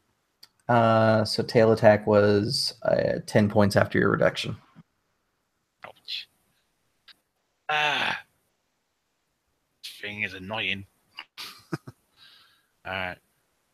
It's both. Can I sort of quickly glance? They are both in the cave now. Alright. How close am I to this cave? You're just outside of it. If you take your movement, you could go into the cave. Alright. I do a disengage action. But hold on 1 second, because I'm waiting for Desimir to join us on headphones again. Okay. Hey, so you were not here. I moved your character towards the cave, so you are now inside the cave in safety. Daeho's also there. Thok has bended off the dragon so that you could enter the cave. It is your turn now. All right. My turn, yeah? No, Desimir's turn. Oh, all right. Okay, Yeah. Sorry about that. Client's sleep apnea machine decided to mess up. All right. All right. Desimir is gonna try and help Thok with the current thing that's the current threat to him, to his safety. Really, all Thok needs to do is enter the cave. And once he enters the cave, there's a little bend so that the dragon's breath weapon can't hit you. In that case, it's going to be one of those where it's like... Oh, drag him in? Okay. Yeah. You're kind of useless at range. Maybe you should look around the corner. It's more or less just sort of grab him by whatever straps are hanging off of him and pull him in. Okay. The real question is, Thok, are you okay with this, or are you going to try and fight him? No, I was going to do the disengage action anyway. Okay. So I was going to do the actual disengage action. Is like, I'm not that stupid. I mean, I have got a good intelligence. This thing, you guys have been hitting it, but it just does not seem phased. I'll give you fair warning on that. Yeah, I mean, I got intelligence of 10, so I'm not that dumb. Yeah. So yeah, I do the disengage action and go around the bend, and he looks pretty bloodied and bruised, and like, and catches his breath, and he coughs a bit. That thing was nasty. Anyone? I probably need a long rest after this. He says, coughing. I can heal. I can heal you a bit, so we might press on for a little bit longer. You have a higher intelligence than me by 1. You can smell the smell of incense drifting throughout the cave. There's soft candlelight, or at least flame light, within this cave, coming from the deeper recesses. Desimir, you know that's where the witch actually has made her home. Mm-hmm. So at this point, it's very familiar to me. Mm-hmm. So we're out of combat? Yes. Yeah. Okay, so I will heal you up a bit. Thank you, my friend. Which I think we're out of combat, so it doesn't really restrict it, but I can roll actually 5 dice, so I'll do one at a time. Okay. Just so I don't waste them. 5. Kind of ironic. 5 healing on Thok. It's kind of ironic. The barbarian is smarter than the monk. He's as smart as the warlock. Another 5. All right. Another 5. All right. So that's 3. Oh my god! Another 5. All right. I like this dice. 4. Okay. Still need a lot. Yeah, you need a lot more. That's 5. Okay, let me just make sure I'm using them up. I was going to say, keep in mind, if you guys do take a short rest, he can use up his healing die. So long as Yeah, you don't we get could. interrupted. You are Well- kind of in the witch's home at the moment. Yeah. Actually, let me We could see. We could What do I- short rest. Okay, if you want, if I'm going to leave it at that. If you guys want to do a short rest, I don't get those back until a long rest. All right, I shall take the short rest. Oh, Yeah. so actually, before you take a short rest, I'm going to use up my last slot, and I'm going to cast Cure Wounds at a 5th level, whatever that means. It's a Let's see. D8 per level. Mhm. Oh, is there a max or? I don't think so. Okay, so 5d8. 3. I'll total it up first.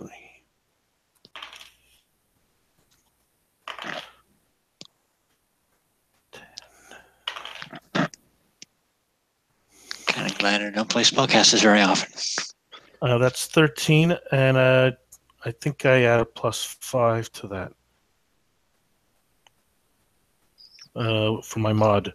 Yeah, So- you should. So 18, yeah. Awesome. All right. But I'll mark that off for now in case we don't get Yeah. the short rest. I was going to say, you go to take a short rest, and the witch is going to come up to you because you're in her home and one of her alarms went off. So, Mhm. Oops. Not to mention the giant thing that was Yeah. guarding her. she walks out and she has what appear to be these two spirit foxes kind of floating near her. She seems to be showing an aura that's very fox-like.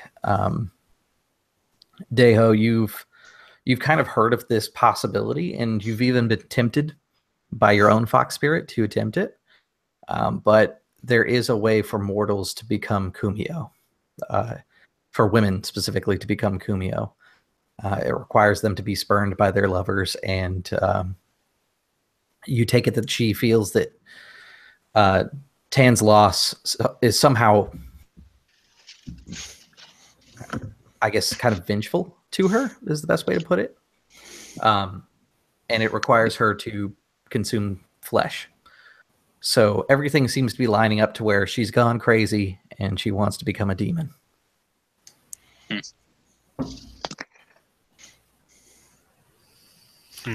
She walks into the room and sees all of you kind of resting and healing up your wounds. And she looks over all of you and she says, Tan's not here right now. We know.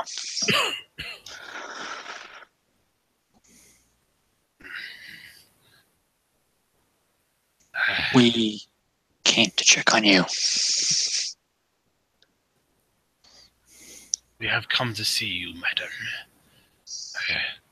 To see if the rumors are true about you. I suppose that depends on the rumors, but I am fine. You should best leave. I must be leaving myself soon. And she seems very distracted, like she's kind of staring into nothing around her. You have been dealing with the dark arts, demons. We wish to get rid of these things. You should not give in to temptation, madam. I know that you have a heartbreak. I understand this. For many of us have lost loved ones and people close to us. But you should not let it consume you and take your heart. Don't let When it... you say lost loved ones, she kind of like snaps into the real world and stops looking at like what seems to be nothing. And she locks in on you for the rest of your conversation. It's a small detail, but I just wanted to interject that real quick. Sure. Yeah. I say, I know the heartache of the lost ones. I have experienced it myself. I have seen many of my people die in front of me, in my arms even. It has hurt me, but I know that I can never forget, I can never forget them or who they were. But in my mind, they will always exist. Don't let your heart go cold and ruthless and dark. Remember the good times you had with your loved one. Remember the fun that you had with your loved one. Remember those good times and those lovely times that you had with your precious partner. Concentrate on those and come back to us. I know there is good in you, madam. Just seek it out. Just push it out and let it come forth. She kind of turns her head and she looks to you and she says, I cannot mourn for one who has betrayed me. Tan has left me here. Left me to all of this. His need to go to war got him killed. I begged him to not go. This is his doing, and she kind of reaches out with like this hand that's been blackened by whatever ritual she's doing with these long pointed nails, and one of these like twisted fox spirits goes around her arm in like a coil. And as she puts her hand out, the face comes through the hand and the mouth opens. I say, everyone needs to go to war.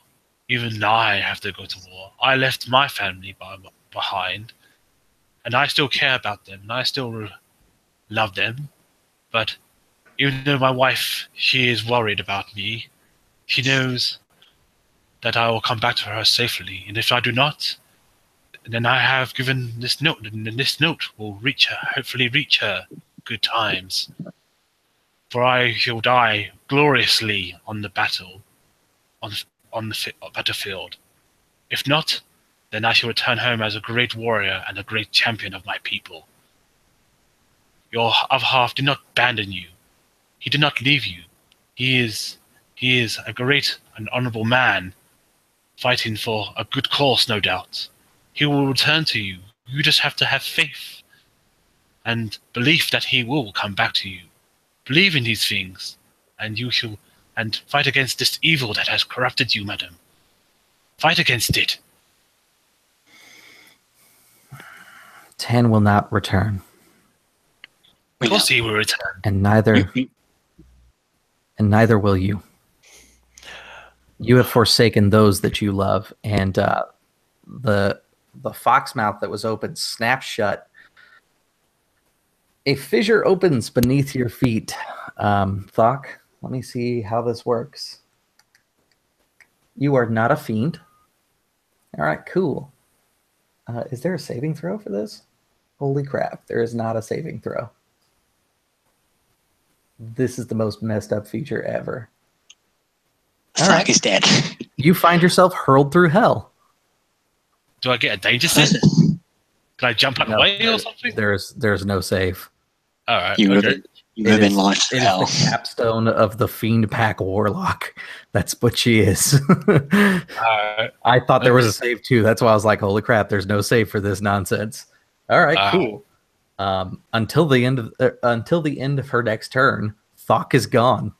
He got sucked into the earth, into the cold embrace of hell. So Thok, would you care to describe what hell looks like for us? As you find yourself hurtling through the dimension of like eternal death and damnation? I guess it'll be like I guess. What does Thok's personal hell look like to us? One, when he looks, it looks like when he'll probably hear screaming and torture. Probably like women, children crying, like begging for help, type thing. The sound of his mother cursing his name. Yeah. No. This like like an endless battle, like where he cannot. It's an endless battle between against anyone and everyone, and no one can. And doesn't matter how many times you die, you always come back. That's his personal hell. It's like Groundhog Day, but everyone is suffering from barbarian rage and fighting each other. Yes. and then no one can. That is a pretty terrible death for a barbarian, actually. Yes. So yeah, that's his like, because normally a barbarian would like to die honorably on the field of battle and join join the tables of Valhalla, but yeah, this is like an endless battle where no one dies and no one gets killed, and anyone that does get killed, they just come back alive again, realizing they can never achieve, never ascend Yeah. to the round tables. So for Dae-ho and for Desimir, Thok is gone. He fell into a hole. Desimir sort of like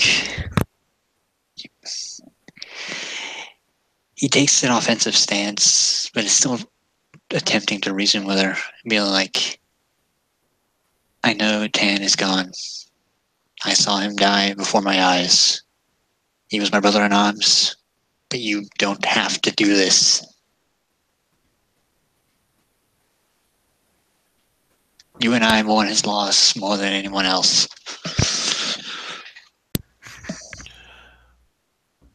Su-Jin, do you not remember? She goes back to that distant stare.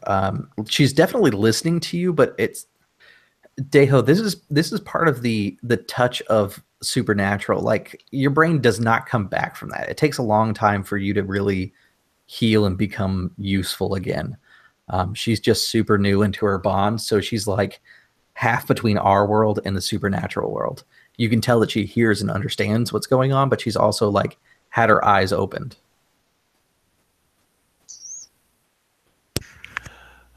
Su-Jin, do you not remember when Tan left? He created that song for you, and I pull out my daigum. It's a large bamboo flute, and I start playing a song for her. What is the feel of this song? It starts off perhaps a little sad, because he had to leave his love, but it is a worthy and noble cause, and he had every intent of returning for her. So it turns into a happier song. So it starts off sad and then turns into a little more happy and joyous. Okay. And you can tell that the song has an effect. Again, she kind of breaks from the threshold into the natural world again, and she looks to you, and she looks mournful. You can see tears streaked down her face. This is probably the most human you guys have seen her since interacting with her because of this change. And you can see this this fox come up behind her.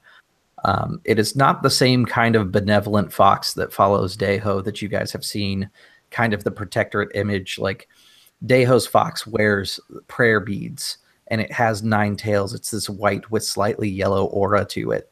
This thing, it wears kind of these restraint bands across its across each one of its legs that look like bracers. It has kind of this black and red look to it. It's mostly like dark colored with like kind of a red glow. It's twisted, and it kind of sits behind her, and you can see it like lashing out and angry, and its tails are whipping behind her. Dae-ho, you can feel your own protectorate patron kind of stand behind you, and she's more like a traditional fox when she's in this form. As she walks up, she begins transforming into the woman, and she takes her prayer beads off and she rests them upon your shoulders. It doesn't convey anything. It's more for like the thematic coolness of the scene. But this is giving you a chance, Desimir, to talk to the person. It is at this moment that Thok returns from hell. 53 psychic damage later. He is He's like, on the ground, like covered in icicles. so did I actually take the 55 points of damage, or 53 points of psychic damage, yes. all right?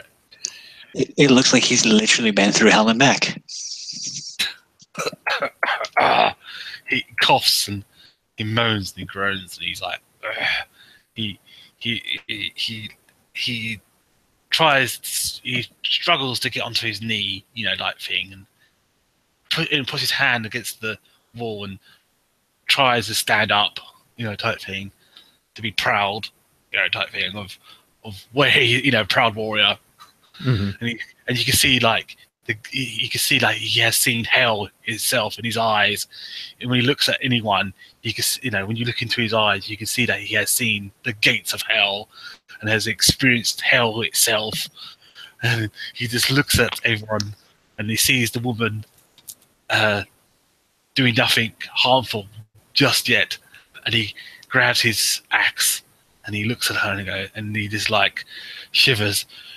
He goes like, like that. For now. Yeah, she's still at this point where she looks very, very much like herself. Kind of soft elven features. She's got tears streaked down her face. Desimir, this is kind of your chance to talk to her without the influence. The song is not terribly long, but you'll probably be able to get at least one interaction back and forth with her. Yeah, Desimir sort of talks to her, saying that this is not who you are, this person who seeks out vengeance for what can't be changed. If anything, I know that you can use the strength of Tang's loss to bring forth even greater goodness than he could possibly impact. I know you always strove for change and the goodness of man. So I want you to see the goodness in yourself for once.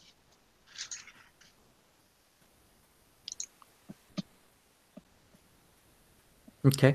Let's do a persuasion check on that. Okay. All right.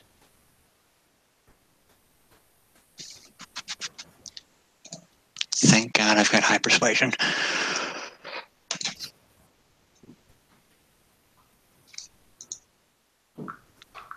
$22. Okay. With a 22, you can see her kind of begin to nod a little bit. And the creature behind her continues to lash out. The heat intensifies inside this room, and the torches that kind of provide ambient light, like the incense burners and things like that, they begin to give off more light than what they did. Your words are having an effect, but if you want to continue to make this work, you know that it's coming to the point where you have to choose to fight or to kill her or to seal her. And that is really the choice that you have in front of you. You can tell that she does not want this, but she's not strong enough to fight against this creature right now. It's definitely playing upon her weaknesses. If he could, he would choose to seal her. Alright. I try to help. Can I get out? Can I get out these stones and start like like just chuck it around her feet, like chuck it around her feet, sort of thing? Yeah, absolutely. So yeah, you breaking them apart like you did before, and then kind of scattering the dust? Yes. So I grab all the stones in my leaf bag and crush them all, and like just scatter the dust over her body, type thing. Yeah. Deho, you know that the song is approaching its end now. you can kind of cheat one more chorus inside there for Desimir to get another chance to try and talk with her, but you know that your time is running short.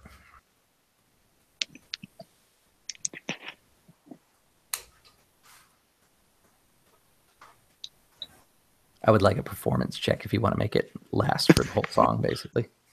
So I have an idea. I just wanted to check something first. Too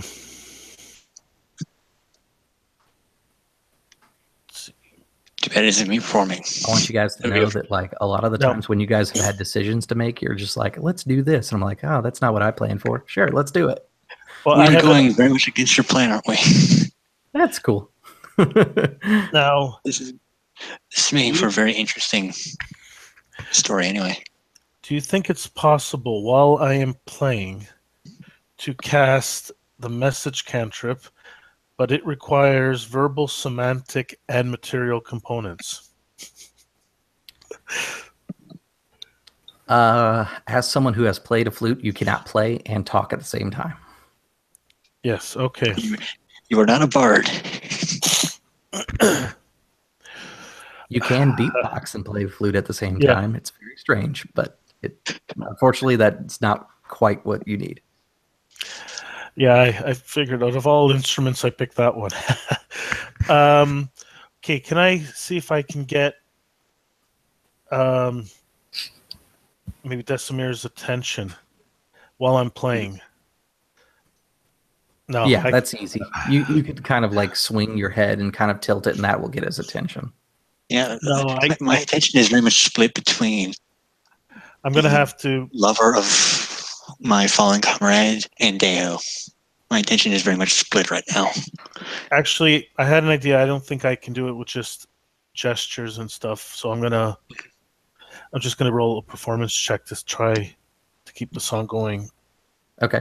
If I was a bard, this would be so useful, but I am not. I rolled bad. I rolled a 10. Okay. Well, a 10's all I needed for you to be able to keep the song going, so that's fine. Oh, thank gosh. Desimir, you have another opportunity here. You know that the raps you were given were kind of the final choice. If it comes down to it, that's going to be what's used to put down the witch. But you know that the tools that the barbarian and Deho have, they're more about sealing. If you can kind of cause her to hesitate, which is basically whatever you want to do during this turn, we'll decide if it has the ability to get her to hesitate. That will give Deho the opportunity to cast up the spiritual barrier. Yeah. If that is successful, that will seal her away. Desimir is just going to tell her to reflect on the time that was spent bringing me back from death's door, and how grateful he has been to have another chance to give back to her kindness, and sort of just tell her that he wishes to repay her for bringing him back from death by giving her a chance to not turn over to that demonic side which he knows isn't like her. I'm going to use that point of inspiration from the raps. Okay. So using the point of inspiration, you can feel this is effectively a smite that has been activated on the raps. You can hold it in case this whole thing goes down badly. But you can feel like the divine fury of a god on your side. Your hands glow warmly. If you are to hit, this is effectively like a paladin smite with 5d8 going into it. Yeah, he's gonna hold it. He knows Deho's being is on his side, and he's gonna hold it in case something goes south. Yeah. But he will continue to have her reflect on the time spent bringing him back from death. Okay. I'm going to say that, Thok, you have another opportunity before the song ends to do something else if you want to. Yeah. He gets angry and rage. Because he's been in hell and he doesn't like this witch anymore. And then, like, So you're you kind of see, preparing yourself for the worst as well. yeah, and like he gets his axe and like yeah, he's gonna take a swing when she does something. Okay. You're gonna So hold your action until that Yeah, that advantage Yeah. advantage to your first attack and everything is back for everybody because it starts at the first round of his rage. Mhm. Deho, the song is finishing. As you finish the final couple notes, she seems in control as you lower the flute, and within seconds, you can see that the raging demonic version of the fox, the Kumio, that's been twisted, gains back control. It takes a paw and slashes into her chest, and she reels back, and you can hear her start laughing as her head begins to come back down. You do have time to react. Swing. Now, I was wondering Mhm. if I know, instead of, because I have an idea of the bond she has, even though it's more of the flip side to my bond. Mhm. If I put the rope around the fox instead of her, I use the rope on the fox to keep them separated. Is that possible? We could do a roll. Okay. This is I'll, you can certainly try. Yeah, I think how I'll do it is I will give her a save against your spell DC. Okay. And actually, you know what? I don't think she's going to get the save. I think you intend to keep her out of it, and the creature is a vindictive ass, so he's going to roll against your save, and if he succeeds, he's dragging her with her. If he fails, she's not in it. I think that's how we'll handle it. So what's your spell DC? 17. Okay. Yeah. All right. The paw sinks into her chest as your barrier goes up. But the rope extends across this opening, and it buries itself into the walls of this cavern. And she's supposed to be in front of the rope, but when he withdraws his paw, you can see that he flexes in the claws and drags her back behind the barrier. Moments later, there is this statue of a woman with 9 tails behind her. She has her hands in front of her, like she's been crying, but she's holding her hands open. You can see that there's a bit of stigmata on the statue. There's tears that are coming down from the statue. The creature has been sealed, and you can hear a whisper. When next it snows, I shall return. The children of Jinsu will know fear again. I will have my kingdom, and snow will never stop.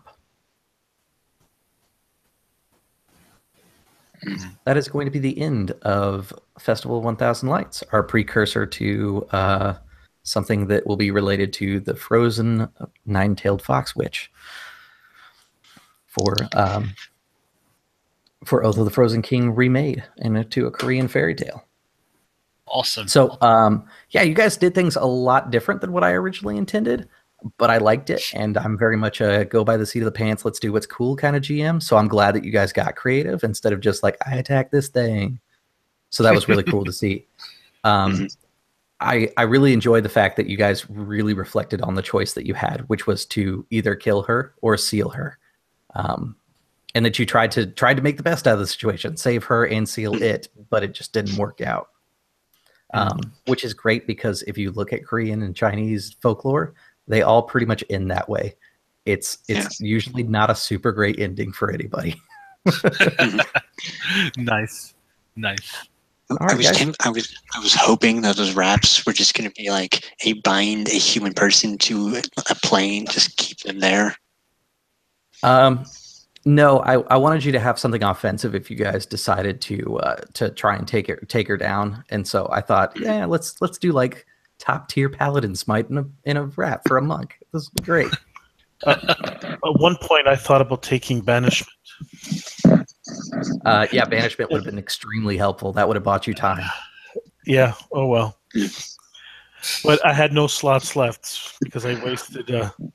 Perfect. That guardian So one. Oh, well. for the viewers that have tuned in throughout the whole process, if you want to see how this one goes on, I'll be running another one shot eventually as soon as I find time for it, which will be the Oath of the Frozen King redone and the return of our Fox Witch.